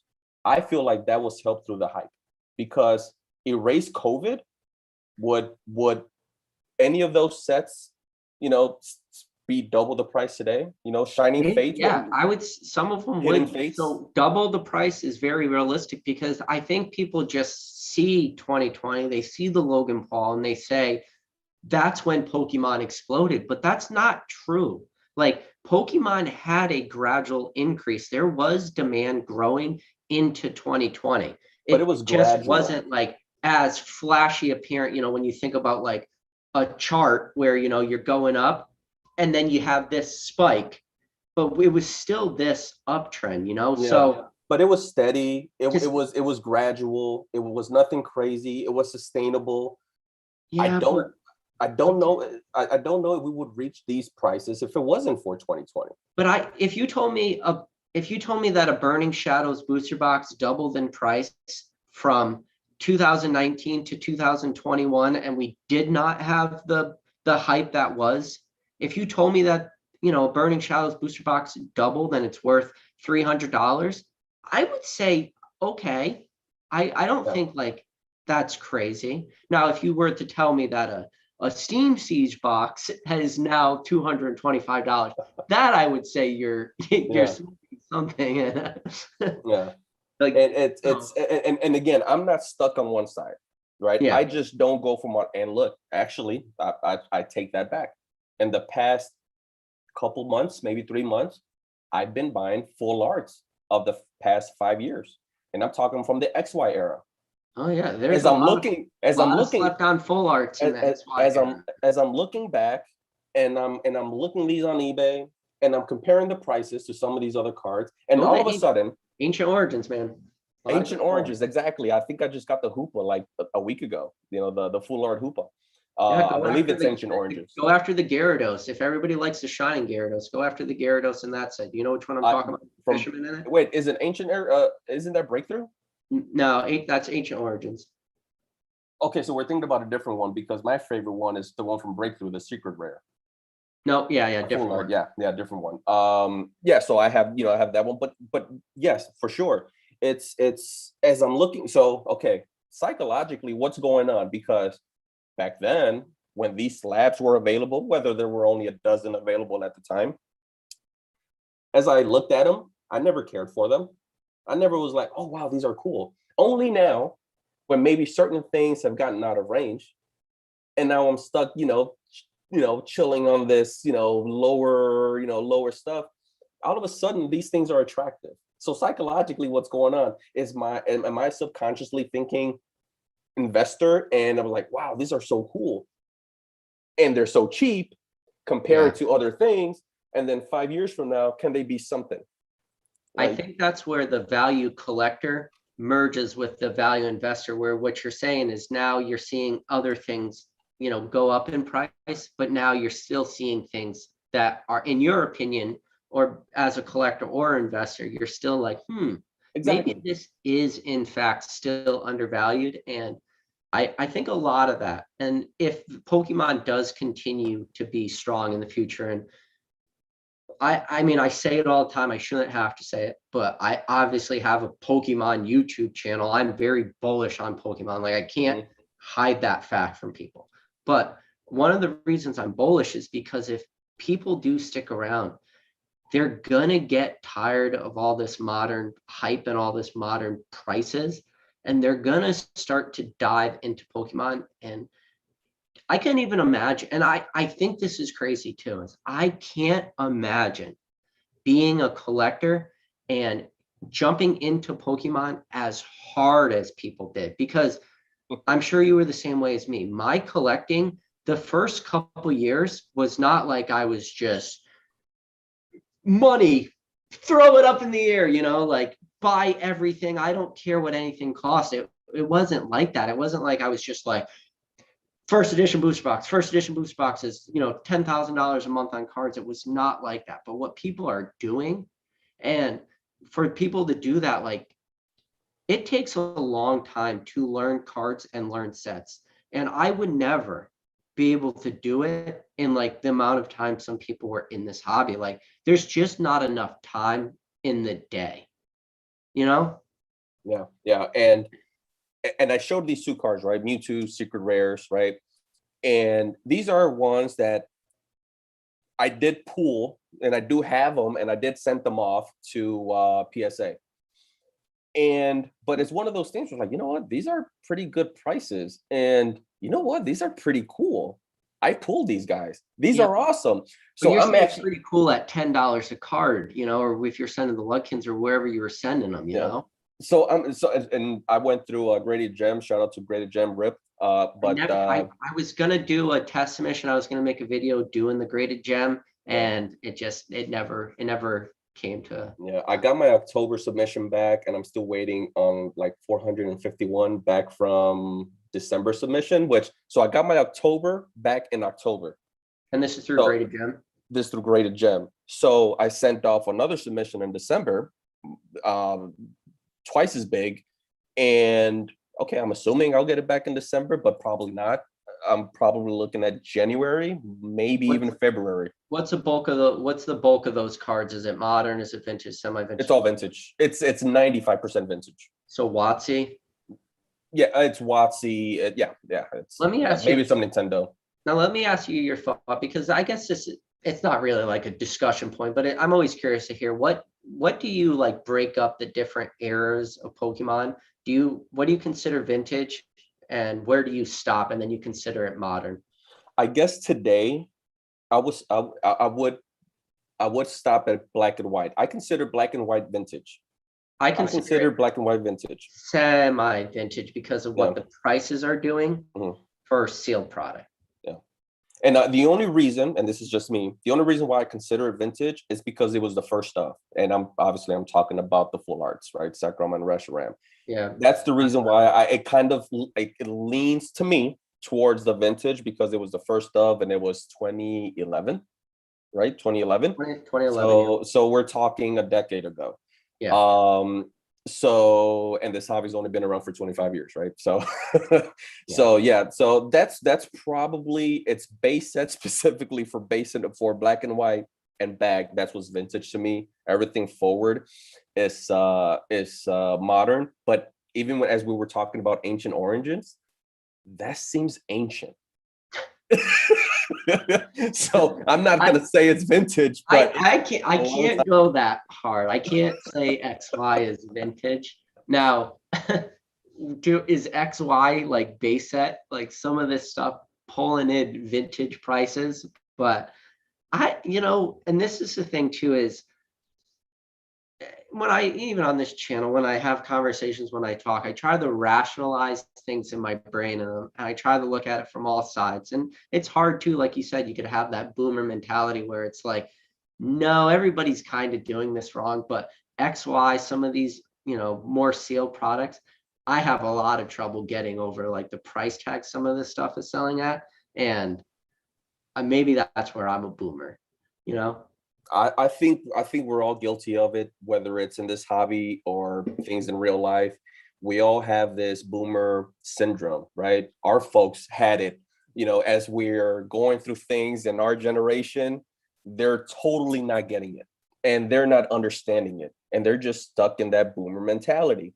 And if we're talking about investing here, but they don't get it until you tell them how much things are worth. And then I think people start to get things when the dollar amount moves to the point where they need to start to get it. And it doesn't matter what you look at, whether it's, any sort of collectible. It's people start to look at things differently when the price tags become differently. And I think we're already starting to see that happen on a small scale with Pokemon, where Pokemon is way more like accepting in the masses, where people are not really afraid to, come out and put their face on camera. Like that's what I was afraid of for a long time. And I know this is outside Pokemon, but like I mentioned before, cryptocurrency, NFTs, it's making money. And there are experts out there that are saying, no, this won't be a thing. And I'm just in there like, why not though? I'm not into it. I'm not here buying NFTs. I'm not here buying cryptocurrency, but why not though? I'm not gonna, yeah. I mean, we I don't want to get into like crypto, but I understand, like it's just the example the of chances of Bitcoin going to zero is 0%. And there's a lot of those old Twitter tweets and stuff where people are like, yeah, I'm so happy I didn't buy Bitcoin at $8 because it crashed down to $6. Like, good job, all you bag holders out there, and then years later, people will find that tweet and they'll comment on it and they'll be like, is this person still around? And then the person responds and he's like, yes, but I'm dead inside, Who's going to tell them? Yeah. I mean, and I love that people track down these real old like Bitcoin tweets from 2010, 2011, where people are just, but I think that's, not, and I want to keep it flowing with Pokemon, but like when you look at stuff like that, it is a different mindset for people. And I think right now, while yes, Pokemon had the hype of 2020, 2021 as a true collectible investability aspect, I think Pokemon is actually still in its infancy. Sure. And people will look at a Charizard selling for 240 G's and say, that's not the infancy of a hobby. And then I'll say, well, it kind of is when you look at the age demographic of the majority of the collectors. And then when you compare, and like last night's stream, I had a sports card guy on. And when you compare Pokemon to sports card, and our highest end cards 240, and finding cards above 10 grand, it gets really hard. Like you go from cards under 10 grand to cards over 10 grand, and there's not a lot. So when you look at sports and you're like, there's a lot, Yeah. more than I'll ever be able to count or ever know, I think Pokemon's in its infancy. Yeah, for sure. So again, my gut feeling, it's a small percentage. Slingshot to my head, Pokemon is forever. And collectibles will always be a thing because collectibles have always existed. Within Pokemon, outside of Pokemon, collectibles are a thing. People like to collect things, right? So it's just natural that in Pokemon, which is gotta catch them all, right? That's the slogan. It only makes sense that people are going to be invested in this forever, generations to come, right? It's just a little gut feeling that's like, but that doesn't mean that it'll be this mentality forever. That's all I'm saying. Things evolve so rapidly and are evolving so rapidly. Technology is taking over. And who knows, in 25 years, maybe we won't. Maybe we're just going to be sitting with a bunch of plastic and cardboard, you know? But it's small. It's a small gut feeling. It's not huge. I know for a fact Pokemon will be here forever. So, but there's always that shot. There's always that chance. And you know me, I do like the fact that this is a smaller channel. We do have the ability to interact with the chat. So I would like to for sure open up the chat. And I just looked down at the chat real quick, and I got to give a quick shout out to Professor Oak, one of the mods in this chat, because looks like there was somebody spamming the chat with some stuff, and he was on it. So I'm not Professor doing my job. If you're out there, I mean, I know he's watching this video, but thank you very much for, being on top of that stuff. But if any of you guys have questions, we probably already missed them because we've been going off on our tangents. Feel free to write your questions now, and now's the time. That will definitely be reading the bottom of the chat. So I see, and I'm sure you're the same way as me, Basic Trainer. I see a lot of familiar names in the chat right now, and I think that's one thing nice about the Pokemon hobby as well. The Pokemon hobby as a whole is extremely large. Like this community, which is the YouTube community, is actually like pretty small when you think about it. Oh, for sure. Yeah. 100%. It's, if you, I talked to a lot of the guys, Instagram, a lot of the guys that I would catch on at the cons, and they would tell you themselves, we deal with pretty much everyone in the hobby. A lot of these from a business standpoint, we're selling, we're middlemen, and we're dealing with all the similar faces all the time. Like it's never new people, it's so yeah, for sure. It's a very small community. Yeah. So Kevin asked a question down at the bottom of the chat. He said, would you burn your Pokemon cards to keep warm? 100%. 100%. I've always said, if it means that I got to feed the family, if it means that I got to keep a roof over my head, Pokemon's gone. Yeah, it's like you ever seen hear the story about Pablo Escobar when he had to burn like over $1 million just to keep his family warm. Mm-hmm. So I think that definitely.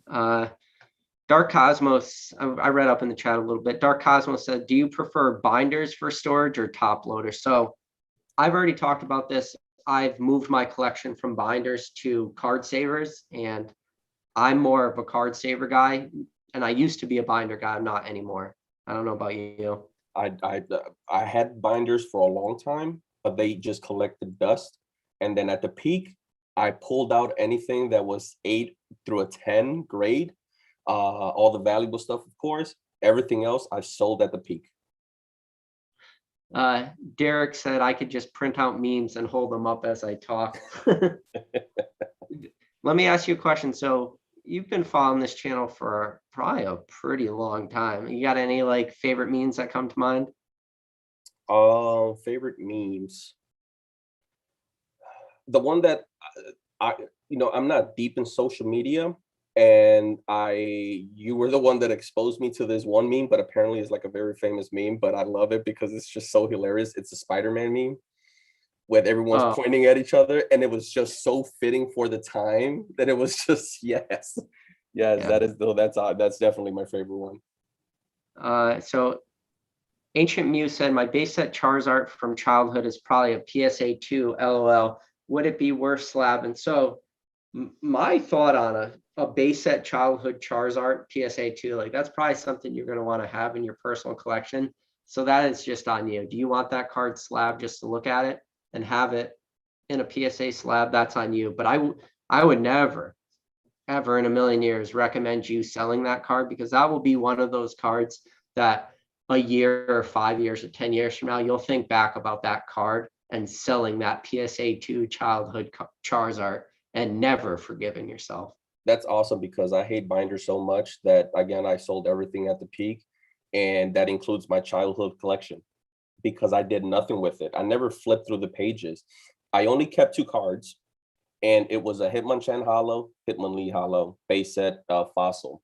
And the only reason why I kept these two cards was because 1999 Christmas, my godfather, he gave me one of each pack, base set Jungle Fossil, along with a 4-page binder, a Charmander one.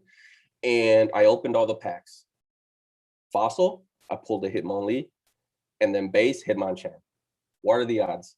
What are the odds? I mean, that can't happen. So when you only get one of those packs, so those are the only two that I kept and I sent off to grade, and they will stay in the collection. But yeah, binders, I just, no offense to anyone that, that collects binders, but to me, that's just, I'm not even going to say it because it might offend someone, but. So Chevalier had a actually really great question. He said, question, what are some sweet, nice deals you found lately? Doesn't have to be a lot of 9, just something nice or underrated. So I have a plan to make a video tomorrow where I'm going to be cracking a GMA 10 in a pretty famous card, and I'm going to do it on a live. I'm going to crack a slab. We're going to do it like together, and then I'm going to show you guys the card, and then I'm going to send it away to PSA at the $100 tier because it's worth it, and have it graded. And I think it's going to make a good video. Now, whether that card gets a 9 or 10 will be interesting, but that's one of those cool cards I picked up. And I'll just tell you right now, so you guys get the sneak peek of tomorrow's video. It's a GMA 10 Aquapolis Hollow from, Hypno from Aquapolis, the Hollow. I got it in GMA 10, and it sold for like, I don't know, fifth of a PSA 10 price. So I think that'll make a fun video. So that's a cool little thing I picked up lately. What about you? Awesome. Cool thing for sure I can give as far as value goes. I don't think I've bought anything that's, I would say, wow, that was such a value. But the one that stands out, and I've always hated this card because I don't want to show it, but because I hate to be there. But you know what? It's interesting because I think obviously know more than I do, as from the standpoint of you dive deeper into things, and I think that allows you to even find more things that are hitting underneath all the rubble, where me, I'm just like, oh, look at this card, this was cool, buy it, and then that's it, that's all I need. I do a lot of that too. I do a lot of, ooh, look at something shiny. So ooh, it's candy. I want to say a couple months, maybe not even 2 months ago, maybe, but maybe so. Let's see, it's going to be in the Charizard collection. But remember how I mentioned that I don't collect set cards, really. I don't aim for that. And I'm looking at obscure releases and things like that, obscure cards. So I'm actually interested to see. First, I'm going to show you the card and see if you can tell me where it's from. And now I'm willing to bet you're going to know where it's from. But it's funny how a lot of people are not aware of what this card is without giving away the let's see here. There you go. Charizard 06. I don't think I know. I don't know what card that is. I mean, it's awesome artwork, but so I'll show it again. But the reason why I would hate to show this card is because it's one of those things where a lot of folks are unaware of this release, and it's out there on eBay. But unless you're typing in the specific title, the specific year, the company, these things are just not going to pop up unless you're scrolling through and a lot of these aren't not on auction. They're buy it nows. These specific releases are not buy it nows. So yeah, Cheval's, it's Canadian. You would be the one to know for sure. Pokemon Stadium, he's got it. So it's the Pokemon Stadium. Yeah, okay. Yeah, And I don't follow those cards, but yeah, okay. yeah, but see, these are the types of cards that I'm like, this is attractive. This is awesome, right? This hits every bone in my body, right? When I see it, I need it, and I picked it up. Okay. And yeah, so these, so one, it gives you more of a background of what I like to do. But two, yeah, that's something that I recently picked up. Never, I never knew about this release, this set, until about maybe half a year ago, until finally one popped up and I did an IG deal, and it worked out. Awesome. Let's see. I don't want to miss any of these. Hey, Mason. Spilling the beans. So Quad Shot said, Pokéknowledge Basic Trainer question. Do you think PSA 10s are overvalued or are PSA 9s undervalued?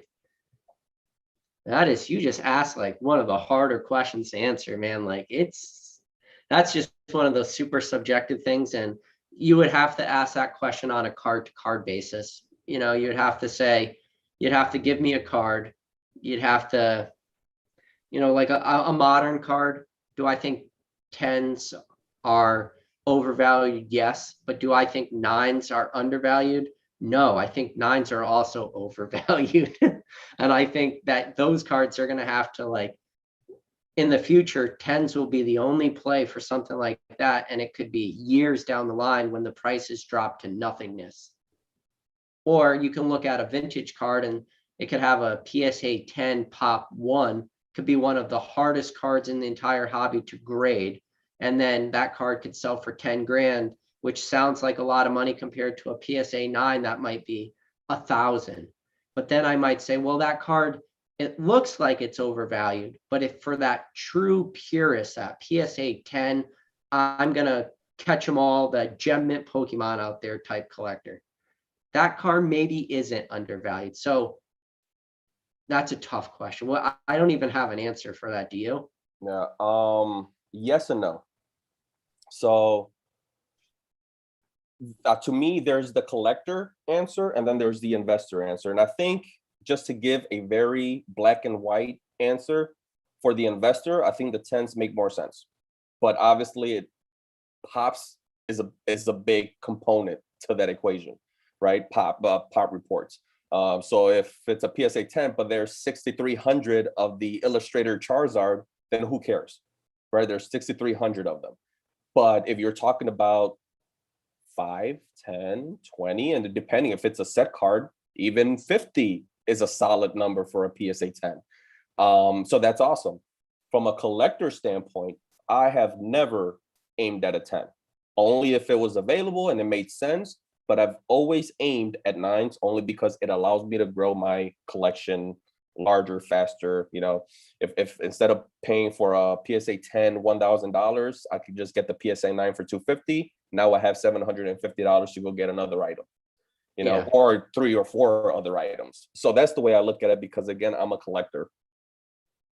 And I think, and I keep repeating myself, but if to be that collector, once you are that collector, like the investability just comes along with it. And that's true, because going back to that Charizard, the Stadium Charizard, I use the speculation tool to be able to say, do I need to buy this card now, or am I able to wait, a couple months or a year? And the speculation tool allowed me to say, no, you know what? This is probably something that'll go up or be at the same price. So I might as well just snatch it up, because there's only 14 of them in a 9 and only 2 in a 10. Yeah. So you know what? Let me just take it. But I think that's a great question he asked. But yeah, like I said, it is. It's different for everyone. Yeah. Now, so what's your personal favorite set? Do you have is it just I'm guessing base set, or? Call me basic, but my favorite set is Fossil.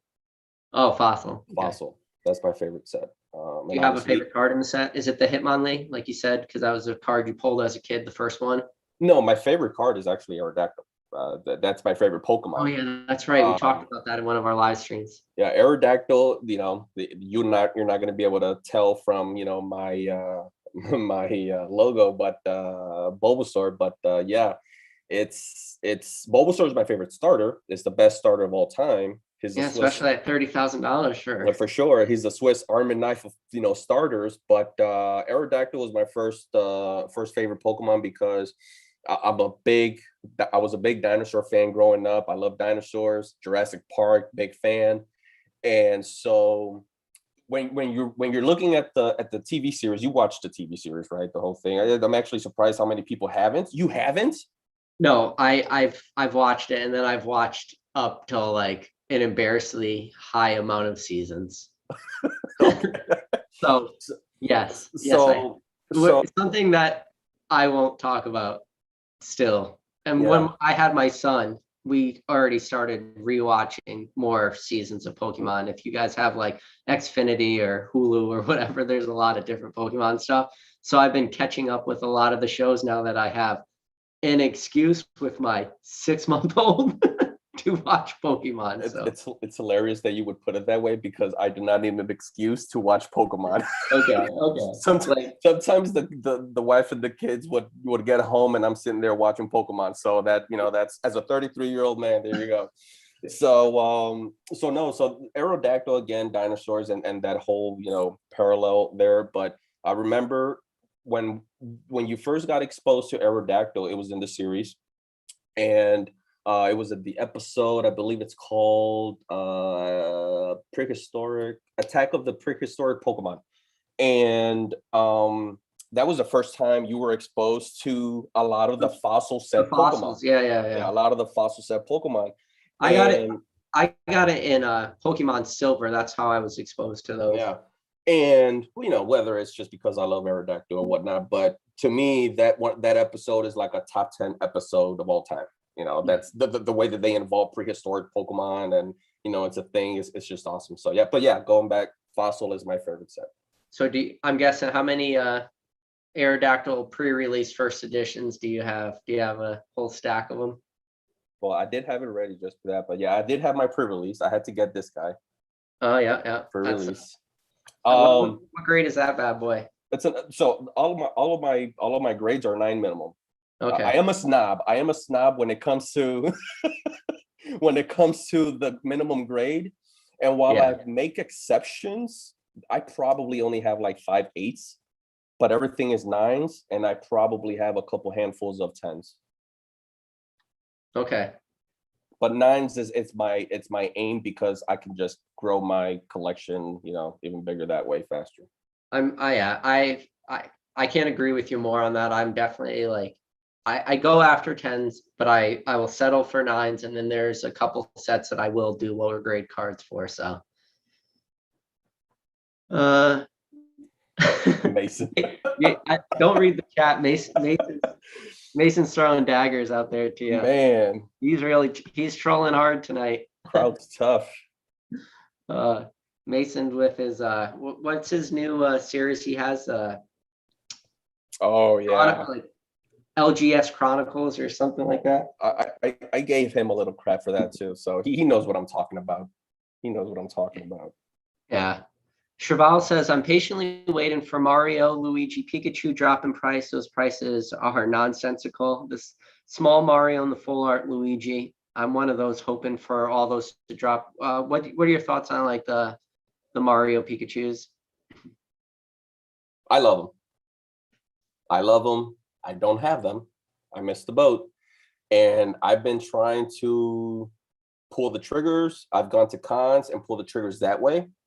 It's a lot easier, I guess, or a bit more affordable. Maybe you'll save 10% to 20% if you're really lucky at cons, but not lucky enough. But I love them. They're awesome. Yeah. So I wish I bought more.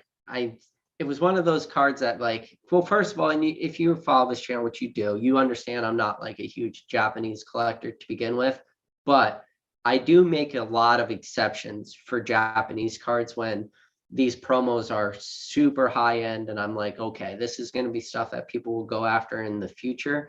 And Mario and the Luigi Pikachu is two cards that I should have went harder at that I didn't. And I feel like the writings were really on the wall for those cards and I more or less ignored them. So that's my thought on that.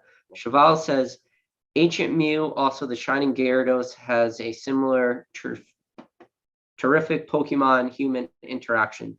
Don't know of any other cards like those two. So Ancient Mew, I don't know what you mean by that. That has like a human interaction to it. The Shining Gyarados, I totally understand, like the Gyarados coming out of the water and the guy in the boat. There's a lot of cards that have Pokemon interactions to it.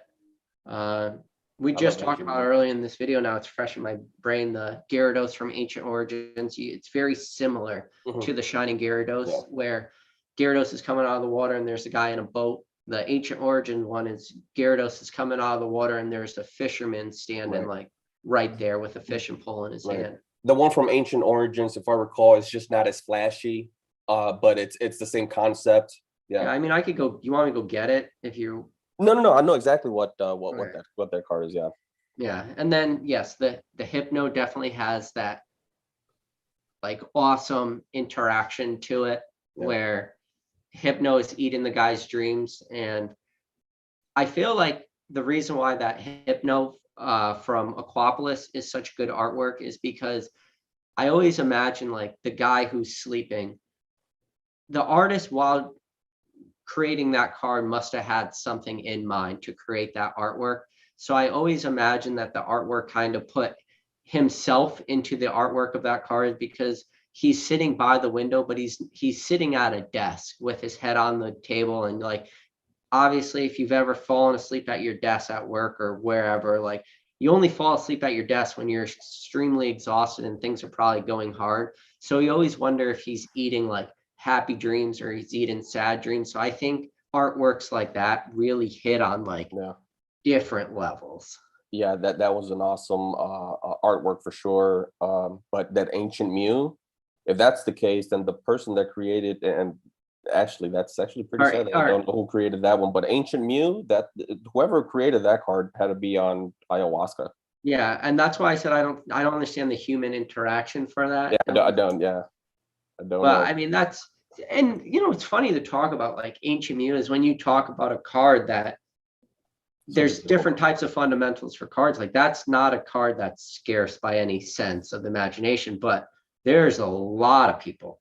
And I would say like close to like a 90 to a 95% of the people who were in the hobby back then, that is a card that probably they have some sort of attachment to it. So that will be a card which ignore pop reports, ignore how many of those cards exist. Those cards will always hold like a premium dollar for what that card is and how many of them exist. If that card gives me the feels. I mean, that's just an awesome, artwork. But when you think about it, when you actually look at it and you look at the design, the detail, back and front, who created this card? Because it's literally one of one when it comes to what can you compare it to?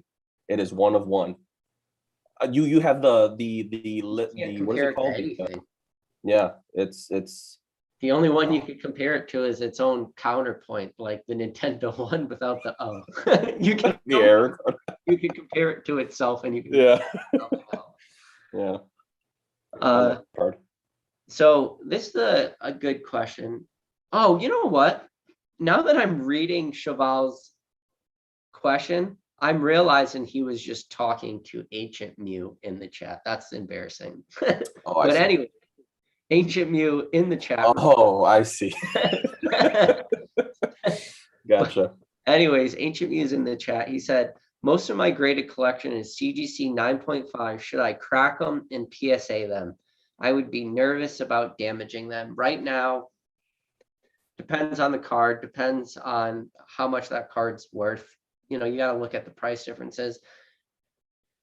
This is the argument right now, right? Will CGC 9.5 start to pick up a little bit more of that gap, the price difference between PSA 10s. Right now, I don't know. I want to say no. And the reason why I say that is because the only thing you can compare a CGC 9 to is a Beckett, or sorry, excuse me, a CGC 9.5. The only card you can compare it to is a Beckett 9.5. And Beckett 9.5s don't sell for the same price as PSA 10s. Now, keep in mind too that we talk about CGC as being a harsh grader. While I'm on the record as saying PSA doesn't give out 10s, they also do sometimes give out 9s and 9.5s that I also don't think would cross over to a PSA 10. And I have like an example of one downstairs of a car that would not cross over to a 10. So you could also shoot yourself in the foot. It's tough. I don't know. What's your thought on just CGC in that question, the cracking 9.5s for 10s? The cracking for sure, it makes sense for certain cards, right? And if you could get them at such a bargain. So I must admit, I grabbed yesterday at PWCC for $14 a gold stamp card. That was a CGC 9. It's not even a 9.5. But when you look at the prices in PSA 9, they're $200. So I said, well, you know what, for $15, and as an experiment, if I lose, I'm not losing much. So even at an 8, actually, I'm probably still on top. I'm probably still profiting. But yeah, that's one that I was like, you know what, for $15, Wizards of the Coast gold stamp, I'll crack it open and send it off and see what happens. Obviously, when the prices make sense, I'm not sending off anything until it reaches even $20, maybe. Even then, I'm still, gonna have to consider. What do you think the timeline for a price point of a PSA grade, to send cards away for grade and get that low? 20. I don't think we'll see below 50 by year's end next year. Yeah, so you're talking. I think 2023 before. Yeah, I think we'll be lucky if we see 50 by the end of the year, which I think we will. But yeah, I don't see anything under 50. Maybe there will be a promotional, one day only, and the first 1,000 cards, entered in the system, or something along those lines. But yeah, as far as like, yep, this is here to stay, $20, get them in. Yeah, I don't think that's happening 2022. Now, my whole thing too is, people talk about PSAs, can they really get up to that, big numbers of, 20 million cards greater, whatever they recommend, or they said they could potentially get to. If that really did happen and PSA could get to 20 million, I think one thing 2020 really did is it really in cement put PSA, which they've always been at the top of the ladder and top of the mountain, but it really cemented that fact. There's no arguing that at all. And there was always, you kind of want to argue with Beckett, or depending on, some people would throw weird things into the mix, but you think about it.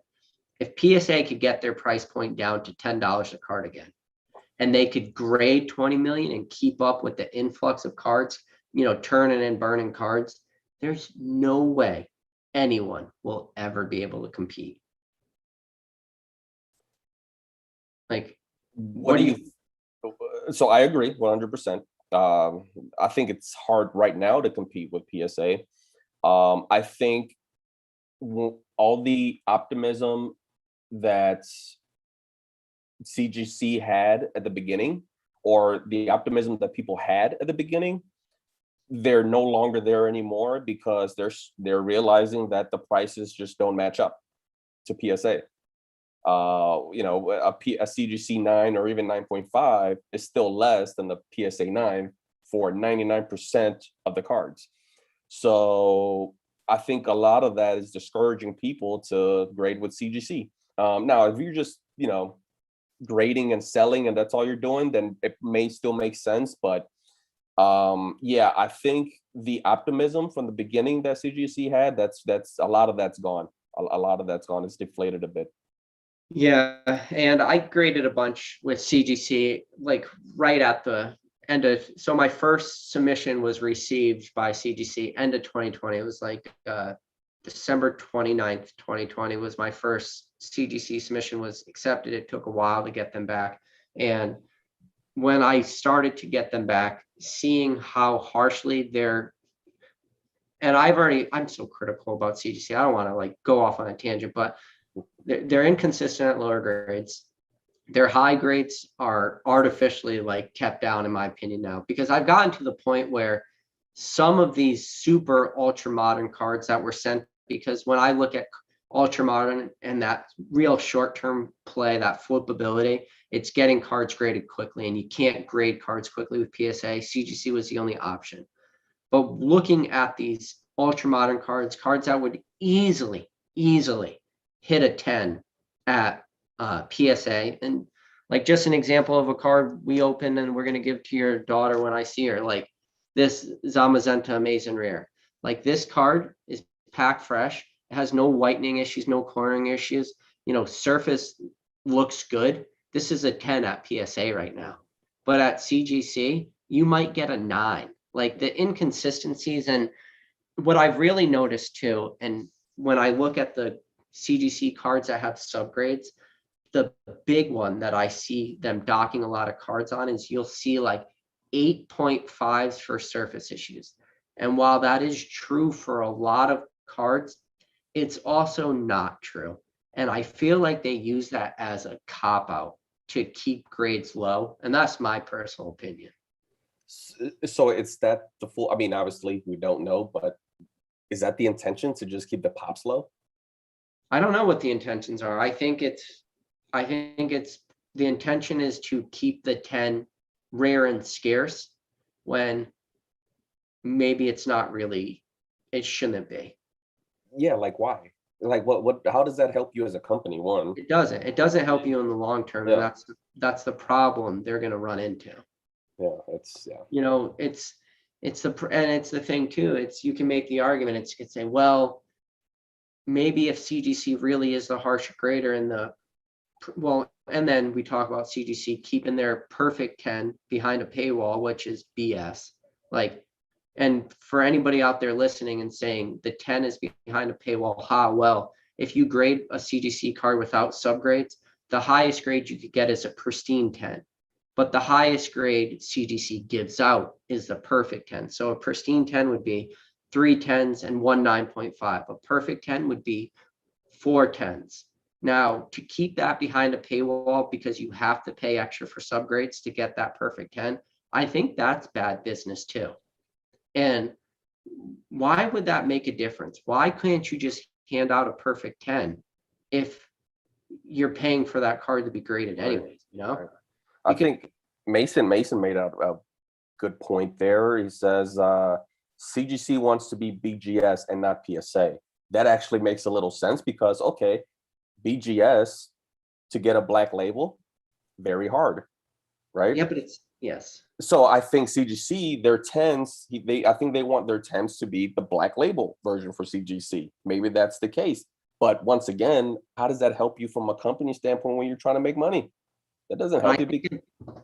I think in the long term that they won't be able to survive. And that's why, like, I do buy a lot of graded cards, but when I would pick it up like first edition base set cards, like hollows and stuff, I would always go after Beckett cards because it was just so much cheaper to do that. Yeah, I have no problem picking up CGC cards, 9s, 9.5s, but I demand a discount. Like I just don't see it the same way, Yeah. And I think it's that buy the card versus the grade. But I say it all the time, the hobby as a whole, we're just not there yet. People are not ready to buy the card and not the grade. Yeah, and me from a collector standpoint, I'm not OCD, but I'm not the opposite. And so yeah, it's I need PSA.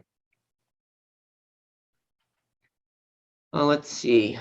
Cheval says CGC is the king in the comics world, which is somewhat comparable to cards. To me, they should include subgrades free. The new label upgrade is well done too. And what do you think about CGC not like issuing pop reports yet? What can be the reason behind that? Because when you look at a company like CGC who already has pop reports for comics and stuff, what could potentially be the issue to hold those back? And why what would be the benefit of them not putting them out there? And don't give me like the whole, oh, maybe they have to like add a few people to input cards into the system and stuff like this, because CGC is ramping up enough. That would be a job position that probably wouldn't be hard to fill, you know, typing numbers or cards into a system to create their own pop report. Yeah, I've been asking myself that question as well, because I have a few, nice rare cards in CGC, CGC graded, and I'm wondering, man, what's the pop report? So I can then,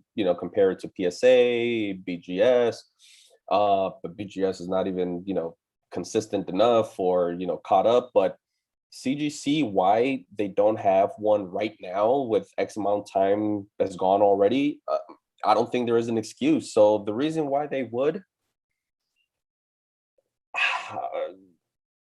yeah, that's a good question. Why would you want to do it, right? Put yourself in their shoes. Why would you want to keep that information away? It's not like you've got crazy cards under CGC, that's graded CGC.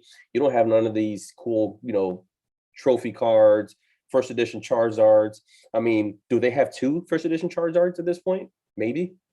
At a high grade, they have one CGC 9.5, which I've already said, whoever graded that 9.5 at CGC is a maniac. And whoever graded that Illustrator Pikachu and got an 8.5 is a maniac. I don't know what the play was, unless I don't know. I don't have an answer of why you would do that. Maybe the Illustrator Pikachu, it doesn't matter. Yeah, conspiracy theory is they knew somebody that had it, or somebody within the company knew somebody that had a first edition Charizard, and it's it's a beautiful card and that trophy card, and they said, hey, come over here, grade it with us. It's great marketing and advertisement for CGC. Come grade your awesome cards with us, not just your your 30K Bulbasaurs. No, you can also get your first edition Charizards, and we'll give it to you for free. I don't know, because right, if you're not grading your first edition Charizards at CGC and no one's doing it, who's going to be the first one to do it? Yeah. If anything, like the play is if you do value like a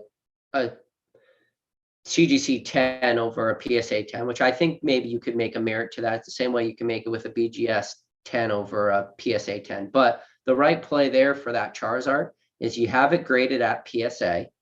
If it grades a 9, then you crack that slab, you submit it to CGC, you get a 9.5.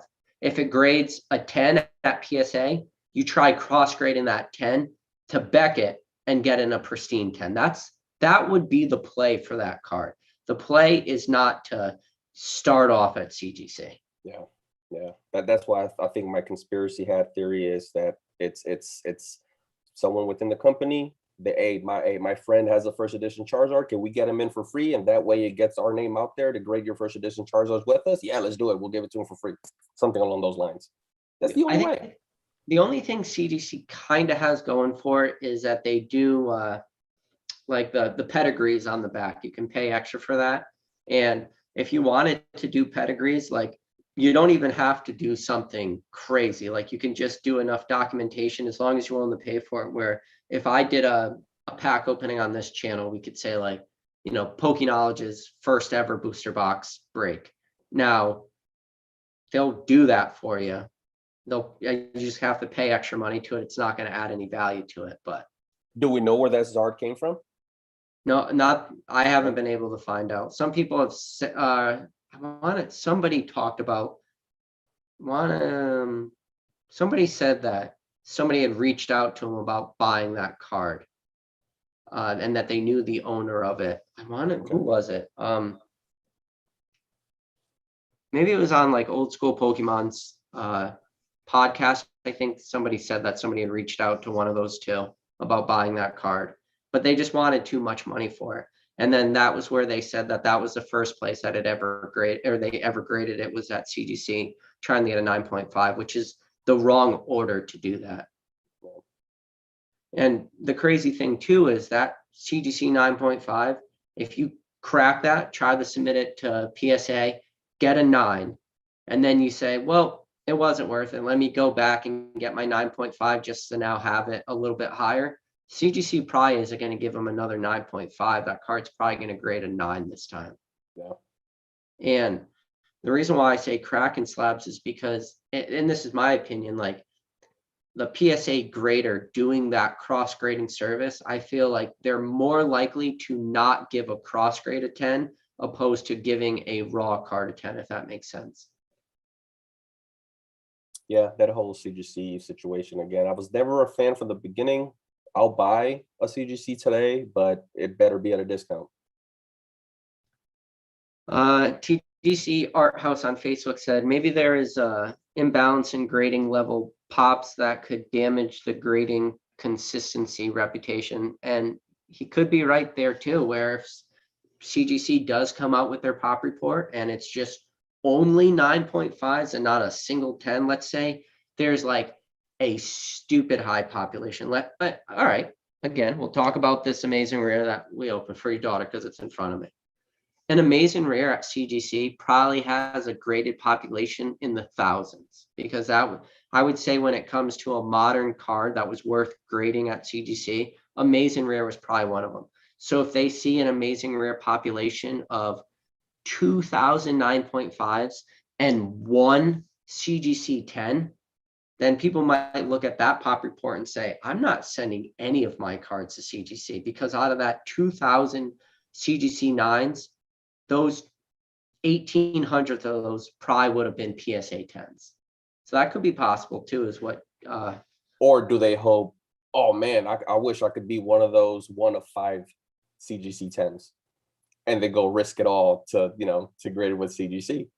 Maybe they think that that'll be the mindset. Yeah.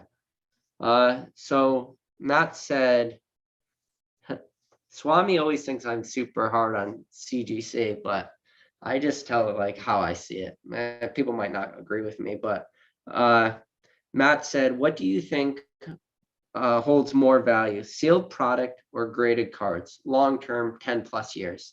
What's your thought about that? Well, I think the base answer is it depends from product to product, right? Card to card, sealed product to sealed product. But I think overall, I think blanket over that question is sealed. Sealed, I think, is king. I've always felt that way. I have a ton of sealed product. I have a ton of loose sealed packs, boxes, and comparing the value to the cards that come out of those boxes, out of those packs, obviously it makes more sense when you compare the initial investment and the cost basis and what it's ballooned to. I think sealed product is the way to go. Yeah, I think I agree with your overall sentiment, but I think it's a little bit of a combination. Like if you can pick up the chase cards at a super low price, like maybe that will be worth it. Or if you just like open that pack yourself for fun and you get the card and then you grade it for a 10, it could have a long, potential value. But yeah, the play is definitely the sealed product, because if it's not the absolute chase card of the set, at least people for that more gambling mindset, they'll say, well, I could still potentially pull this card out of this booster box, even if it is some modern card that's 1 out of 500 packs or something. Yeah. You see any other good questions in the chat? Look around. I see Swami jumped in the chat. What's up, Swami?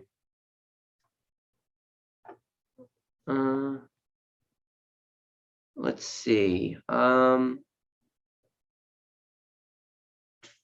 Yeah, so TGC Art House on Facebook said that makes sense, and I think he's talking about Beckett. Hey, do you mind reading a question? I'm just gonna go take care of my son real quick. He's crying. No problem. No problem. All right. Any questions? Let's see.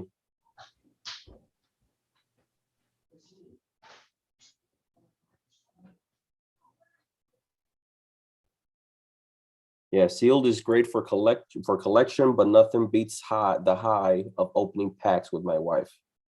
Yeah, especially if you can weigh them and you don't tell the wife, and then you give yourself the heavy packs and give her the light packs. That's an amazing time. Let's see.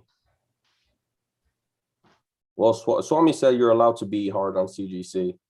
They aren't perfect, and yeah, I agree. I think again, I never liked them from the beginning. And man, when I was going to send off my two submissions, I gave actually CGC a hard thought. I gave them actually a lot of credit. I went and even logged in. I made myself an account, and I was about ready to pull the trigger, but something told me no, because a lot of about I would say about 15% of those cards, when they come back, I want to keep them for my collection because I don't have them, and I don't want them in CGC. I want them in PSA slabs. So I say, you know what? Let's go with PSA. So as a person who is both a collector and investor, you said you only keep about 15% of the cards you have graded. You actually do send those cards, or you sell those cards? So I've never graded before. The only time I sent off to grade was back in 2020 of October and December. At That's least you the picked only time I've picked the sent right off to grade. time. Yeah, that's the only time I've sent out to grade, and I got it at a great price at that $9, price with Graded Gem. Again, shout out to Graded Gem and CNG Emporium. But yeah, it's I knew for a fact that about 15-ish% of those cards when they come back, I'm gonna keep. Obviously, depending on the grade. If it's lower than a 9, I don't want them. But if it's a 9, 10s, and that in those specific ones, I'm definitely keeping. So if I got those in a 9.5, 9.5s in CGC, I would have definitely hated myself for Yeah. Ken A.L. says, why doesn't CGC change their goddamn labels? They're so ugly.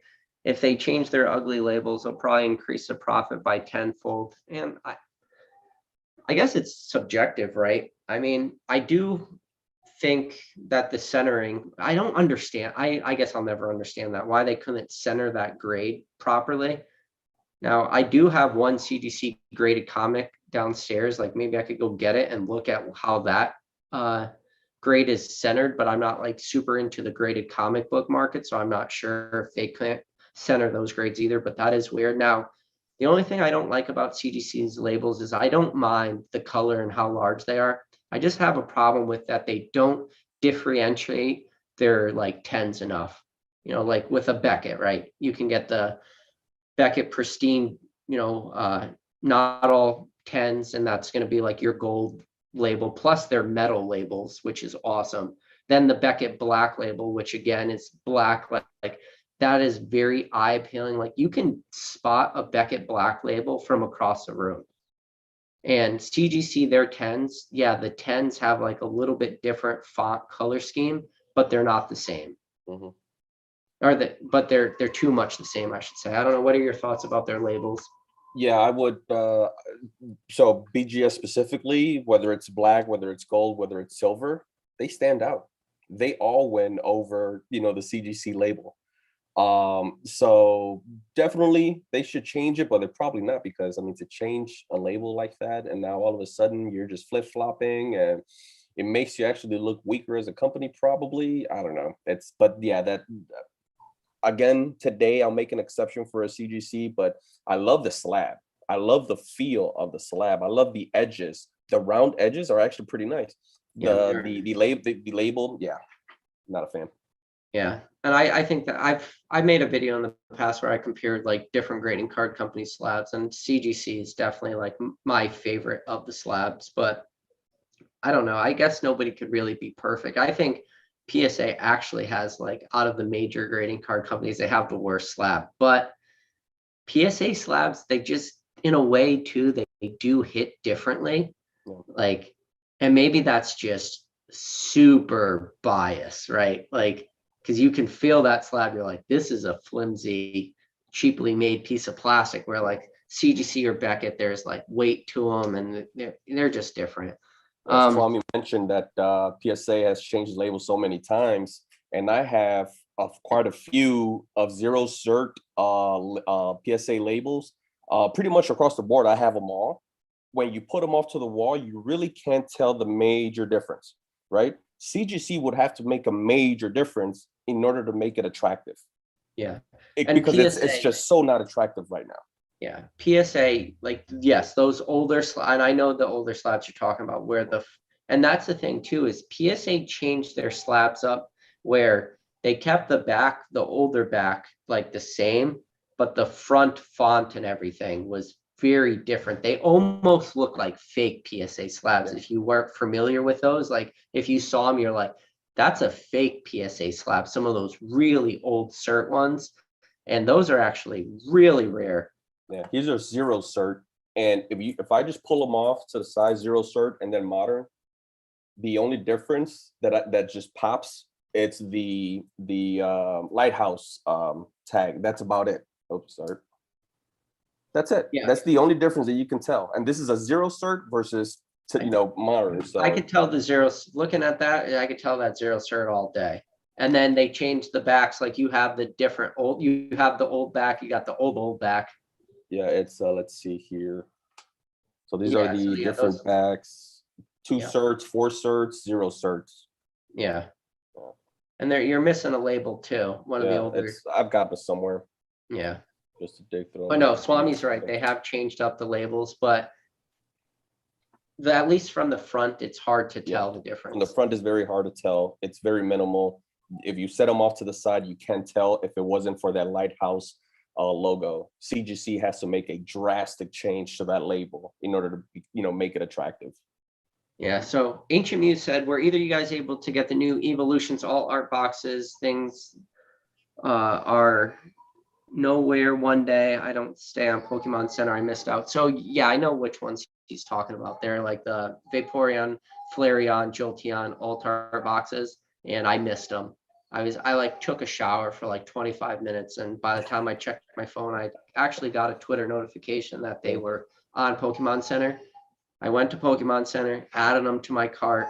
By the time I was able to add all 3 to the cart and check out, one was sold out. So then I had to go back, remove it from the cart. By that point, the other one had sold out. It was just like this. I gotta say, you stay on top of that Pokemon Center product, man. You stay on top of that. I try to, and I miss out. No. See, that's a misconception. I don't stay on top of it. Other people stay on top of it who have Twitter accounts, and I just have Twitter notifications on for them. So when it pops up on my phone, I'm like, oh, click on that link. It sends me straight to Pokemon Center, and I check out. Okay, yeah, that makes sense. Yeah. But it almost seems like every time you mention, I was like, yep, it's too late for me. If you're sharing that information, hey, XYZ up at Pokemon Center, yeah, it's too late for me. It's already gone. Yeah. So the big guy I follow is Pokemon TCG Drops. I always like stutter every time I say his name, but that's his name on Twitter. And I actually reached out to him like 2 times now, trying to get him on this channel to talk about Pokemon, but he keeps denying me. Maybe if people can go on his next tweet and say, hey, you should really go on Pokeknowledge's live one day, maybe we could talk him into it. But yeah, there's different Twitter accounts like that post when different drops go live, and really those Pokemon Center ones have been helpful, especially when it comes to like the Pokemon Center exclusive ETBs and stuff. So let's see. Blitz Foray said, I'm holding on to my Pikachu VMAX though. It's my very first chase card pulled from a random pack. Yeah, man, like not everything in this hobby has to be an investment. Like if you pull a card, like that's the best. And especially your price point for that Pikachu VMAX is $4, whatever you paid for that pack. So that's good for you. Let's see. Swami said, I like Michael Jordan PSA. I've been liking Squirtles and CGC. Australian Blastoise is in the chat. Good to see ya. Yeah, when you look at it from that standpoint, yeah, certain Pokemon and that color scheme, yeah, it's perfect. Yeah. Send Squirtles only to CGC. Yeah, so I'm sorry if you guys could hear the baby in the background, but TCG Art House said I'm taking years off his life because he's thinking he's hearing his baby in the background. Welcome to, and that's one of the reasons why I create all these videos at this same time of night every night. It's because he goes to bed at like 7:30. So I only have like a very small window of time to make videos before I go to bed. But let's see. Kevin said, what is your view on lower grade rarer cards? I see many people looking down on grades below 8. What do you think about that? Well, I mentioned, right, I'm a snob. I'm a snob for the nines. And so obviously, if I could get a nice deal and it's a, you know, EX era card, gold star, first ed, if I could get a nice deal, yeah, for sure. Let me get that 8, because now I'm looking at it from the standpoint of potential and growth. But I'm definitely not looking at it from a collector standpoint, because from a collector standpoint, that 8 is itching me freaking to death, and it's just no thank you. So it's hard for me to it's hard for people to have that conversation with me when they're talking about investing, because I just don't look at it that way. And I know you would say otherwise, like, no, basic, you're No. you're an investor, you're you're investing at the same time. But it's just like, I just don't think of it that way. It's so minuscule, the amount of investing that comes to mind when I'm buying something. Yeah. It's not even. So I agree with you there that like that PSA 8 it does kind of like linger in the background. And I think the reason why PSA 8s and lower grades linger in the background is because, given enough time, if you're in this hobby and you are trying to complete master sets or make your collection the best of the best, you're going to look at those 8s in the future and need to replace them. And that replacement could be years down the line, or it could be months. It could be a short amount of time, or it could be a long amount of time. But you're going to look at those 8s and saying, yeah, someday I'll have to upgrade that to a 9, or someday I'll have to upgrade that to a 10. Now, there is a couple cards that I'm fine with owning in lower grades, but it's more like a weird personal reasons I do stuff, just more out of like fun than anything else. But yeah, I would say that some of the lower grade cards, and this is the big problem when it comes to low grade cards, is that part of the chase for Pokemon, part of the chase for grading cards, is when you look at like a PSA 5 or PSA 6, you could probably go and buy that card raw and have it grade higher than that.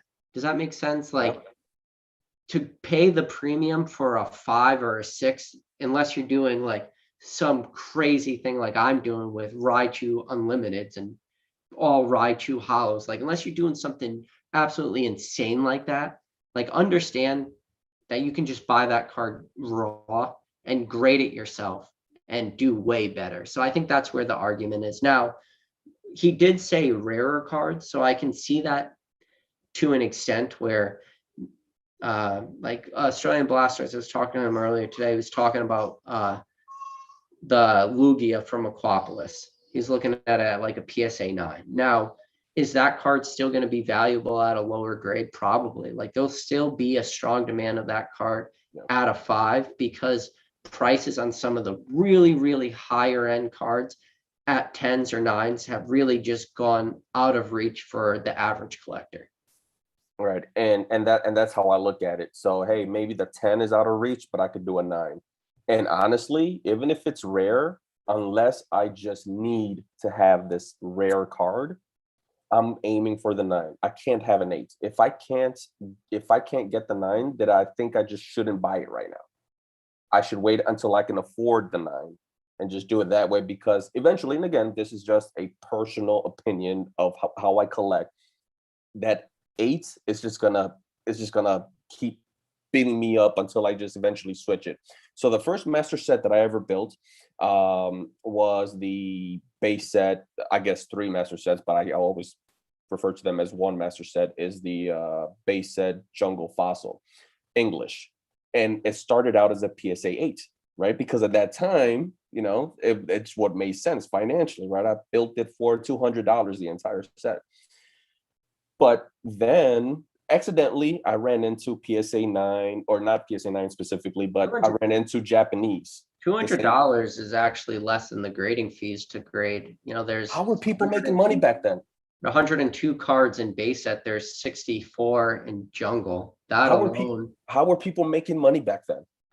Just that alone, and that's just between base set and jungle. That's 166 cards to have graded, even at the $7 grading fees. to pay $200 to complete that entire set would be like do you know what I mean, and I'm asking, do you know what the fee was to grade a card a decade $7. ago? Yeah, $7. It was always $7. It was always Yeah. $7. Yeah. I don't know how people were making money. Hell, and I brought it out, right, just so I can mention it. I think I brought it up when, you know, Swami brought me on. These were my first 3 cards, graded cards I ever bought, right? This is how much of a novice I was, right, back in the day. Like, oh my God, look at these. These are so awesome. I had these when I was a kid, right? Oh my God. Here comes, you got a graded Here Comes Team Rocket. Hey, it's first edition 9. And I have a book, and for some reason, I've always, you know, this is how much of a nerd I am. I've always jotted down when I bought it, how much I paid for it. I've always kept track. And these 3 cards, when I looked back the other day, I bought all of these 3 cards for less than $11. Oh yeah. Total. Now, okay, you know, look at the cards that I'm not gonna lie, you might still be able to pick up those 3 cards for less than $11. Well, no, well, you know, here's the thing. Going back to what you were saying, how much does it cost to put this card in this slab and give it a grade versus how much it was selling X amount of years ago? If you wanted to do that today, it would cost you $300 to create those 3 cards. Well, and that's true, but you know, so it's ridiculous how affordable this, almost giving it away from the standpoints of today, that you could build these sets. So then, like I said, accidentally, I would have, you know, because I would buy lots of graded cards as well, I would end up with Japanese of base set Fossil Jungle. And then I would compare it to the English of whatever specific card I had. And I just fell in love with the Japanese. So then the second master set that I built was the same set, but Japanese, 1996, 97, base set Jungle Fossil. Yeah. Well, once the peak happened, I got rid of the PSA 8s. There was no need for it. And I traded it. I went to a con. I traded it for 4 cards. It was a value of $6,000. I traded it for 4 cards. Wow, good for you. And 90% value, which I thought it was a steal. Yeah. Well, I mean, that's the thing too, is when you talk about 90% of value and stuff, it's like, well, what's your real price point on those? And then nothing. Right. Yeah. Yeah. I think that's where the more established collector kind of has the leg up on the newer collector. And I've talked about that in the past. You know, if your price for a card is pennies and it costs you $10 to grade a card and your total investment is $10.25 and you could sell that card for 20, you're doing pretty good. But if somebody has to pay 15 to grade that card and it costs them $5 to pick up raw, you know, they can never compete with you. Yeah. It's the price points, especially in that PSA 8 English. I mean, a lot of the base sets were going for single digits, $8, $7, $9. And, you know, with the exception of Charizard, like Charizard in the PSA 8, I bought it for $20. Like, you know, that's crazy. When I went to, because whoever graded that card probably was hoping to get a 9 or 10 and got an 8 and had to take a loss. Sure. But I ask myself that now diving deeper into the hobby and what, you know, and grading and whatnot, like, how were people making money back then? I don't know how. That's just crazy. Well, there was money to be made there. It was more grinding, you know. It was grinding. You weren't selling to as large of a collection pool. So there was money to be made. The money was really to be made in WotC though. That's where a lot of the buying pressure was. There wasn't a lot of buying pressure in other areas. So like, that's why you hear so many people talk about Wizard of the Coast so much, because that's where a lot of people were trying to like complete collections. But where I made the majority of my money were on the more e-reader Nintendo sets, the ones that weren't as heavily graded, because while those cards maybe fundamentally are not super rare, just right now because of populations and how much of that card had been graded in the past, those were the cards that still held a little bit more of a premium. And I never could really totally understand why people didn't go after those sets. But I also understand why they didn't grade those sets, because of, like you said, there wasn't there wasn't money to be made in some of those because some people just weren't buying anything except for the hits, if that makes sense. Yeah, I hear you. So when you go to a set and people literally only want the best card in the set and they ignore everything else, it gets very hard to make money. But when price points are lower, man, it's all about entry points. Like, But why was somebody grading a bill I don't back know. then? I don't really have an answer back then unless it was to complete a master set. Right, that would be the only Like, reason. hey, I'm gonna send 102 cards away for grade, and the best ones I have. Oh, this one came back an 8. Well, this will be an easy one to regrade and get a 10 with a different card. And then they're like, well, this card's worthless. Nobody's gonna want it. I just wanted it for my completionist master set. So There had to be some deals where, like, if you send 500 cards, it's $3.50 or something, because like, yeah, I mean, there was definitely like, I don't know what some of the third party, or not the third party, but the middlemen graders, I don't know what their price points were, but they were always a lot of the times actually less than PSA's price points. So I don't know what their actual prices they were all right, selling cards that at. makes sense. Yeah. Now, I don't know if those guys were then giving discounts on top of discounts. So then if you were like, hey, I'll give you 5,000 cards, they'll be like, well, our price point is X amount of dollars. We'll give you this kind of discount. So I don't really know. So I wasn't grading that amount of cards to ever really understand. And I think, yeah, like those big middlemen guys were getting good deals. Let's see. I see some people talking MetaZoo in here. I don't know if I'm ready to. Is it that time of night for me to just take a shit on MetaZoo? Is that time of night for MetaZoo? It's always at the end, right? All right, we'll give MetaZoo as much time as I'm willing to give them. So we'll give them 3 minutes. it's 12:09 here. Go ahead. Give me your thought on MetaZoo.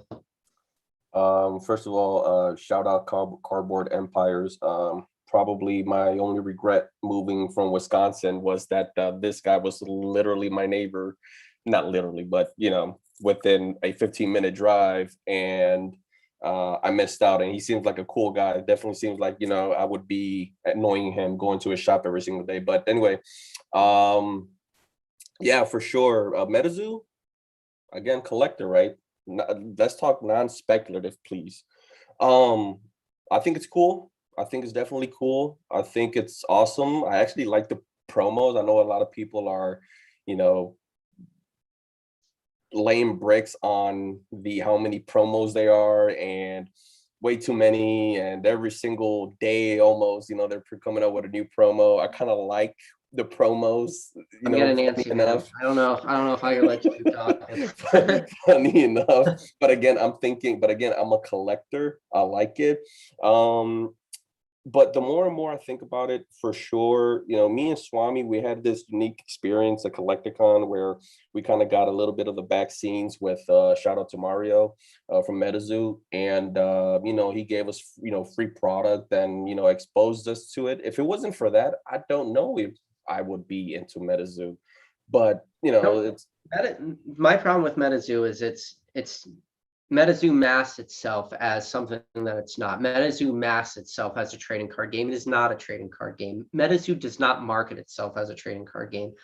MetaZoo markets itself as some sort of collectible product. It's not a TCG. And then they could tell you that it is. They could play that game and say we're going to make prices low. When you put out things like NFTs that are selling for thousands of dollars, and with the incentive that somehow that digital asset is going to somehow have some tangible asset tied to it, and then you're going to do all these 1 of 1s and 1 of 100s and 1 of 25s, and you're going to make things like artificially scarce, and you're going to manipulate like the entire market and just try to milk as much money as you possibly can. And that's really what they're doing. I don't see You think so?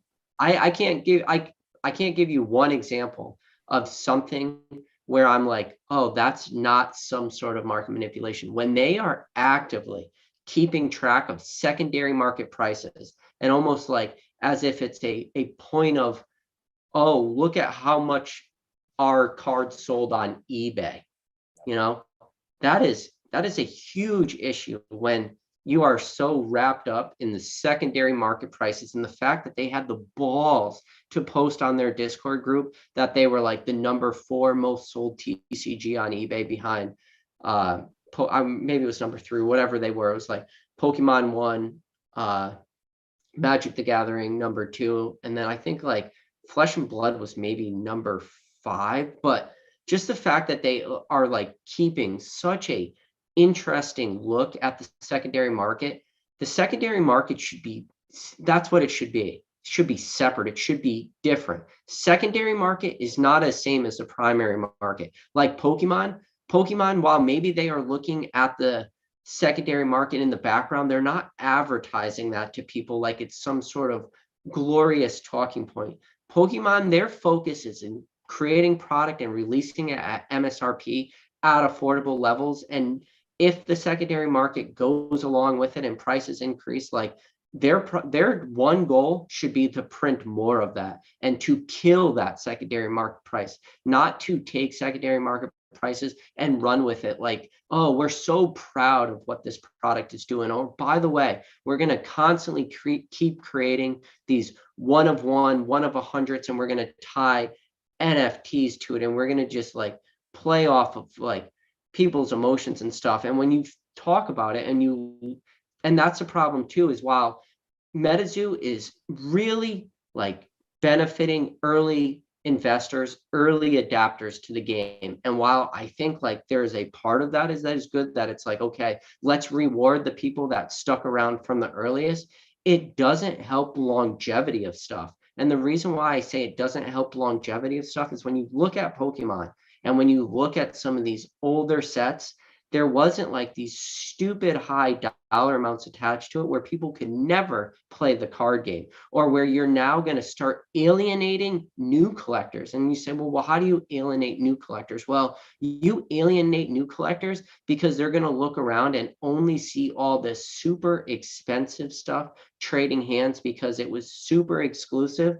And now as a new collector, you already feel like the door has inadvertently been shut on you, and that they've artificially now created barriers in their TCG that they're trying to pass off to the masses and make this thing something true and organic. But they're doing it every way that I would say is a very inorganic way. And so for these new collectors to come in and they're going to say, well, I didn't even know what MetaZoo was in 2021, because when you think about it, yeah, we live in this sphere that is Pokemon, this very tight niche YouTube community. And yeah, we all know what MetaZoo is because we're like part of this community that's kind of being like shoved down our throat, whether the people shoving it down our throats are manipulating that market or just over exuberant for no reason.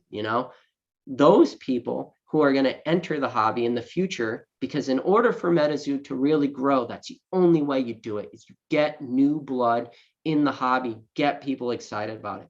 To have huge barriers of entry, people are just going to walk in the door and they're going to turn right around, just like that Simpsons meme with Grandpa walking in, turning around and walking back out. That's exactly what MetaZoo is going to do. So okay, PK, but tell us how you really feel though.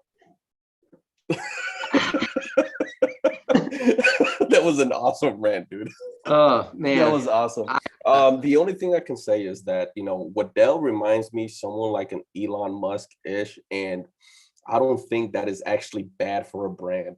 And in today's age, that's back in the day, there was no such thing as celebrity, CEOs, owners of big, corporations, companies, and whatnot.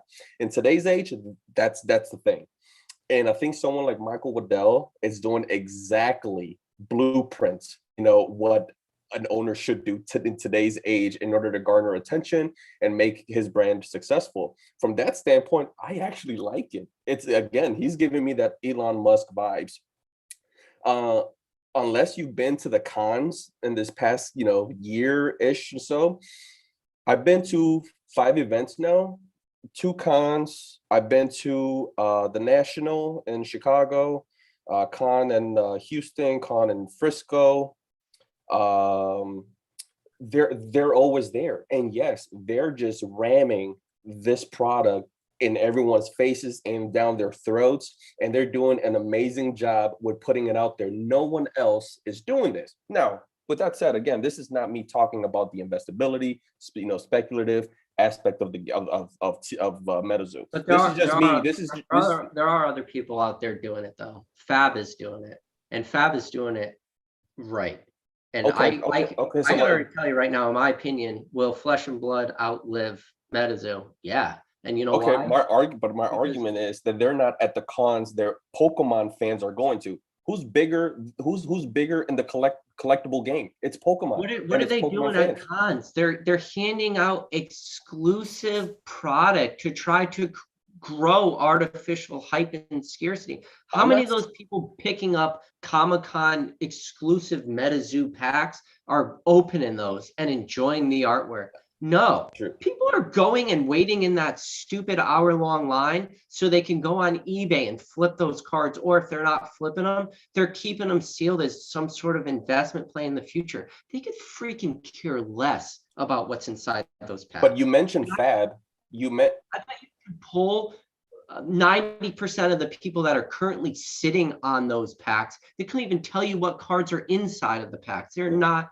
It is a speculative market where at least Flesh and Blood, it's at least a playable game. I don't play it.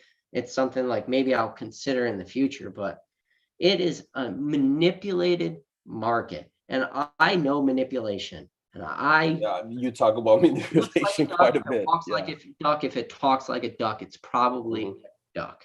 Oh, believe me, yeah, I would agree with you, but I just see MetaZoo doing things that I don't see others. I have not picked up a single booster box myself because I just don't agree with the prices.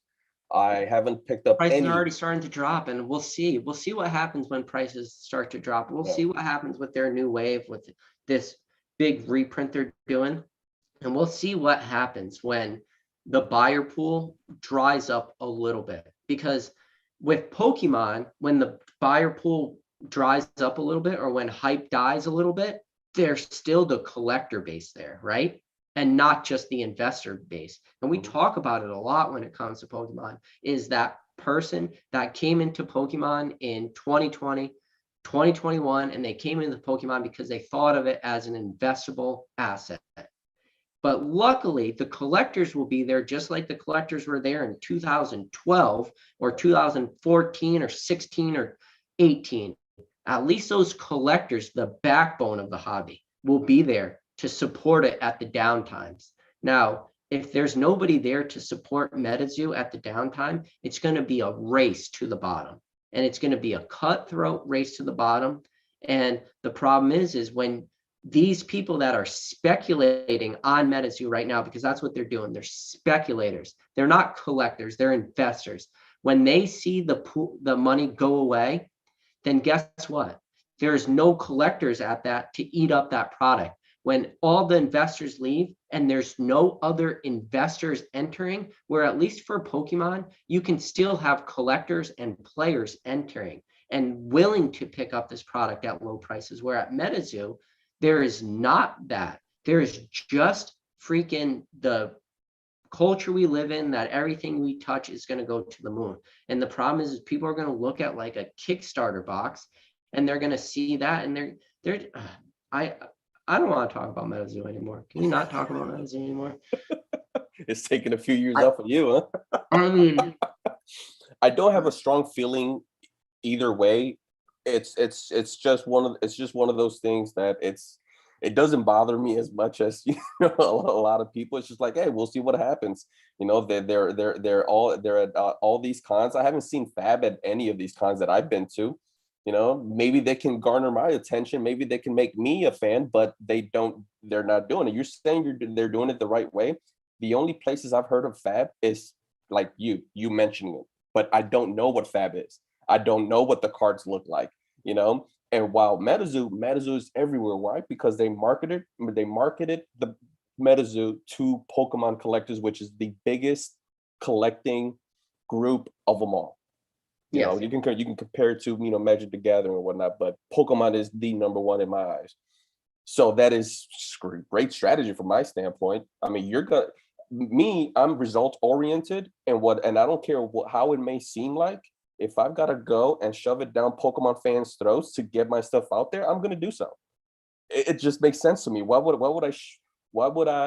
if I'm starting a company with my own money, especially, why would I go about it let's call it the ethical way, right? Let's do things the right way, but then end up failing. No, screw that. I'm going to do things a certain way to make sure that my brand gets popping, regardless of what people have to say. Again, me not caring whether MetaZoo goes or doesn't go, whether they go to the moon or whether they go back down to earth to the core, you know, it really doesn't matter. But from the standpoint, I'm actually a little bit of a fan of Waddell. I'm actually a little bit of a fan of how he's doing things. He reminds me of Elon Musk. He's a little bit of a troll. That's kind of funny. For 2021, he fits the blueprint.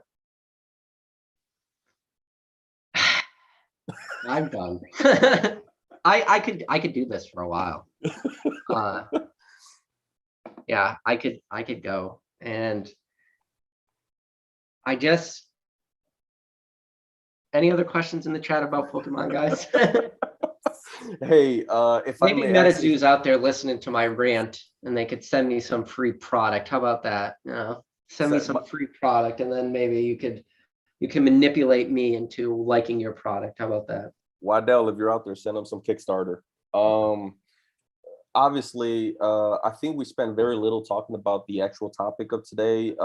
If I may ask you, Yep. what are you're walking into the first door of this event next month. What are you envisioning? I have two thoughts in my mind. One, I'll talk about like, should I talk about like the worst case scenario first or the best case scenario for the Leonhardt Pop Shop? It doesn't matter. You can do. So, I mean, I want to hear both, but yeah.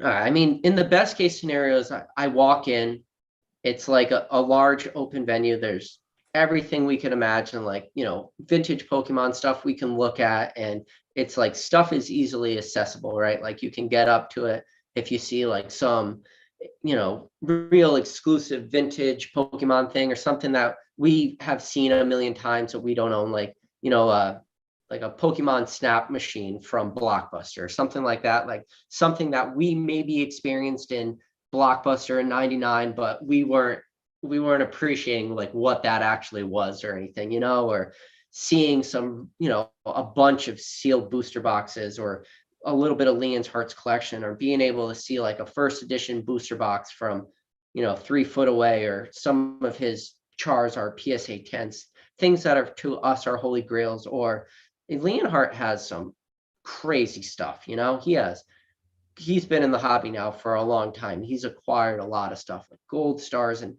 things that like for the average collector is just out of reach. Like right now for me, there's just no scenario in which I'm buying a Charizard PSA 10 because I think like a card like that is overvalued, but it does not mean I don't love that card. And I hope that there's going to be people there that I could talk to, and it's not going to just be like this rush thing where in like the VIP section, I hope that there is like, it doesn't have to be like food or anything. I don't care if it's like food trucks where you have to buy food and stuff. I just want it to be where I can sit down with somebody, you know, have a beer with them. Hopefully there's like some sort of alcohol vendor there. I could have a beer and I could, you know, maybe get some food from the food truck or something. And I don't feel like I'm being rushed out where the doors open at 11 and I stand in a line like at Disney World the whole time until I wrap around like this super sneaky, windy line,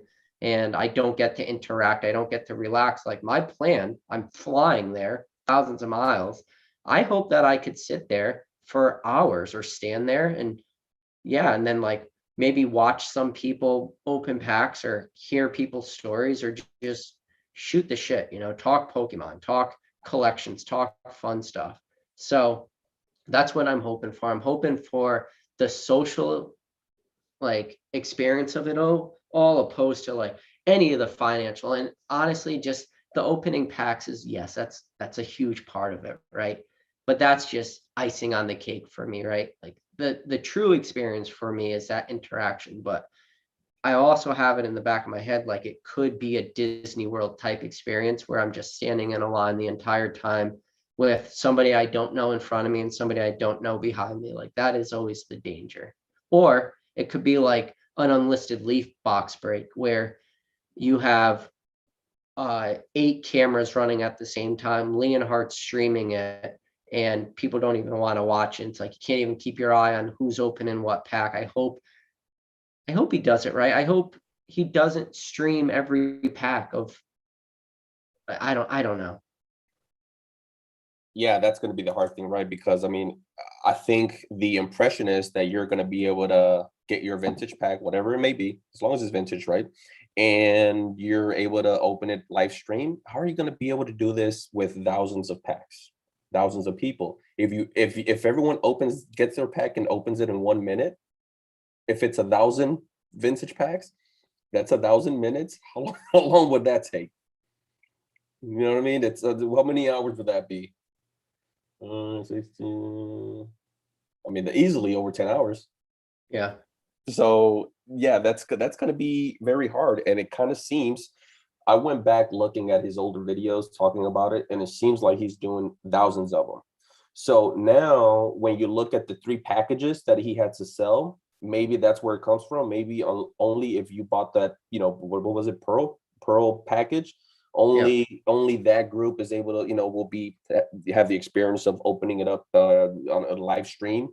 And then the second group only gets the packs, and then the third, only gets to, be in the building, get that type of, thing.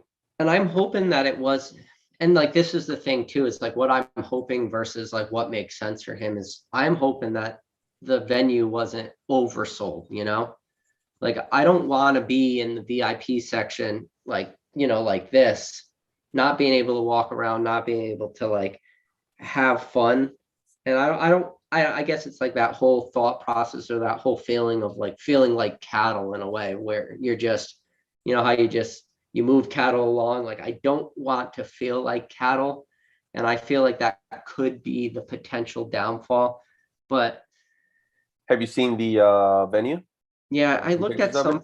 It looks like a pretty big place, right? It seems Like huge.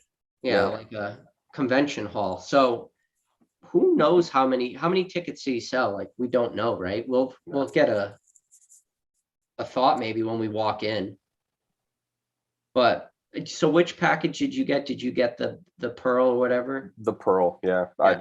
To me, if it wasn't the Pearl, there was no reason for me to go, unless I got the Pearl. So that's the way We get early access to the venue, and I'm going to take full advantage of that early access because if it does get to the point where it's like the cattle mentality, like at least I'll be able to experience the first hour. And like, I already know you are going there, so I definitely plan to meet up with you. And then, Rock Pokemon's going to be there, so I definitely plan to meet him. And even if it's not for a long time, even if it's just like a 10-minute conversation, like that alone, I'm looking forward to. And now I have never once in my entire career now making content on YouTube ever had like anybody come up to me who's only recognized me from the YouTube channel. And I think that this could be the first opportunity where that happens. Like if it does or if it doesn't, it's not a big deal. But if that did happen, like that would be an amazing experience just for me personally, Yeah, so obviously, you get gifts along with that package and whatever that means. You should be able to get a nice little, a VIP, tag to go with your mementos. But so I'm gonna be honest. I'm not expecting a lot. I'm hoping he goes all out. That's I'm a good way to hoping, go about I'm it, though. To go hoping, into it expecting the least. yeah, I'm hoping that, I mean, they just, from top to bottom, the details were there. He's got a good crew behind him, and everything is going to be fluid. But something tells me, like you mentioned, there's just going to be too much to manage, too much craziness, and unless they were able to control the numbers, right, and keep it comfortable, where you can hang out. It's a 1-day event, and you can just chill, like you said, beer garden, and we can all just hang out and and go talk to, because obviously when you look at some of these pictures of the venue, there's tables, and so maybe, we all get tables, who knows, but hopefully it's a comfortable, area. But I'm also thinking that it's going to be like you said, you got to snake around, go get your pack, open it on live stream, and then out you go. Yeah. Because Yeah, or if that even happens, right? Like what happens if we get there and they're like, yeah, we oversold it, or I mean, do you think we'll even have the option of picking our own packs? Or do you think I mean, because when you think about packs, like, I don't know. so the way I would do it, right? And you truly do have, let's call it 1,000 vintage packs, and let's say they're evenly distributed between all the vintage sets, whatever era he's gonna, whatever the cutoff point is. Maybe it's just Watsy, evenly distributed, and then hopefully what he did was, it's a lottery. Now that you're in, it's a lottery. Maybe, and it's already been done, right? Maybe your ID, number, your purchase number, whatever, what have you, has already been assigned a lottery number, and that's what order you're going in. And then at that point, it's whatever the last guy's left with is whatever the last guy's left with. Yeah. Hopefully that was the case, and I'm fine with that. Yeah. I mean, I honestly, I just think it's going to be a lot of jungle, a lot of fossil unlimited packs, Because what I also, because I wouldn't mind opening fossil, but what I also don't want to happen is folks being out there in line at 6 a.m. and then you show up an hour early thinking you're early, and really you're like number 300th, Yeah, that would stink too. I didn't really think about that, but yeah, I'm flying in on Friday, flying out on Sunday, so I'll probably just wake up early and be that guy in the front of the line. I don't know. So you're flying in on Friday, right? Yeah. And flying out Sunday. Sunday, I fly out early Sunday morning too. Oh, really? Yeah. How early? Like super early, like before 8 a.m. Oh man. Yeah, so it's gonna be rough. But the problem is like couple reasons. One, I had to get back for football because it's Sunday. It's gonna be playoffs. Pokemon supersedes football. Yeah, and I can't leave my wife with the baby all alone. Like I already did it tonight where I didn't go help him as he was crying. Yeah. Usually this is my time of night, so shout out to the wives. Shout out to the wives. To support this. They're the true superstars in this hobby. And listen, I said this a long time ago. If you want to be successful in this hobby, the only way you could ever be successful is you need to find a wife who is supportive. Because if your wife is not supportive, then you have to hide every single package that comes in the mail, or every single pack or booster box. You got to like sneak it in. Like, it's going to be an uphill battle. This is going to be a long hobby for you. Yep. You got to find that wife who is like, yeah, let's rip some packs. Let's see. Planned for many years, yeah. But yeah, basic. This was a long stream, huh? Where are we at? I can't see a time here. We're about to crack the 3-hour marker at 2 hours and 6 minutes.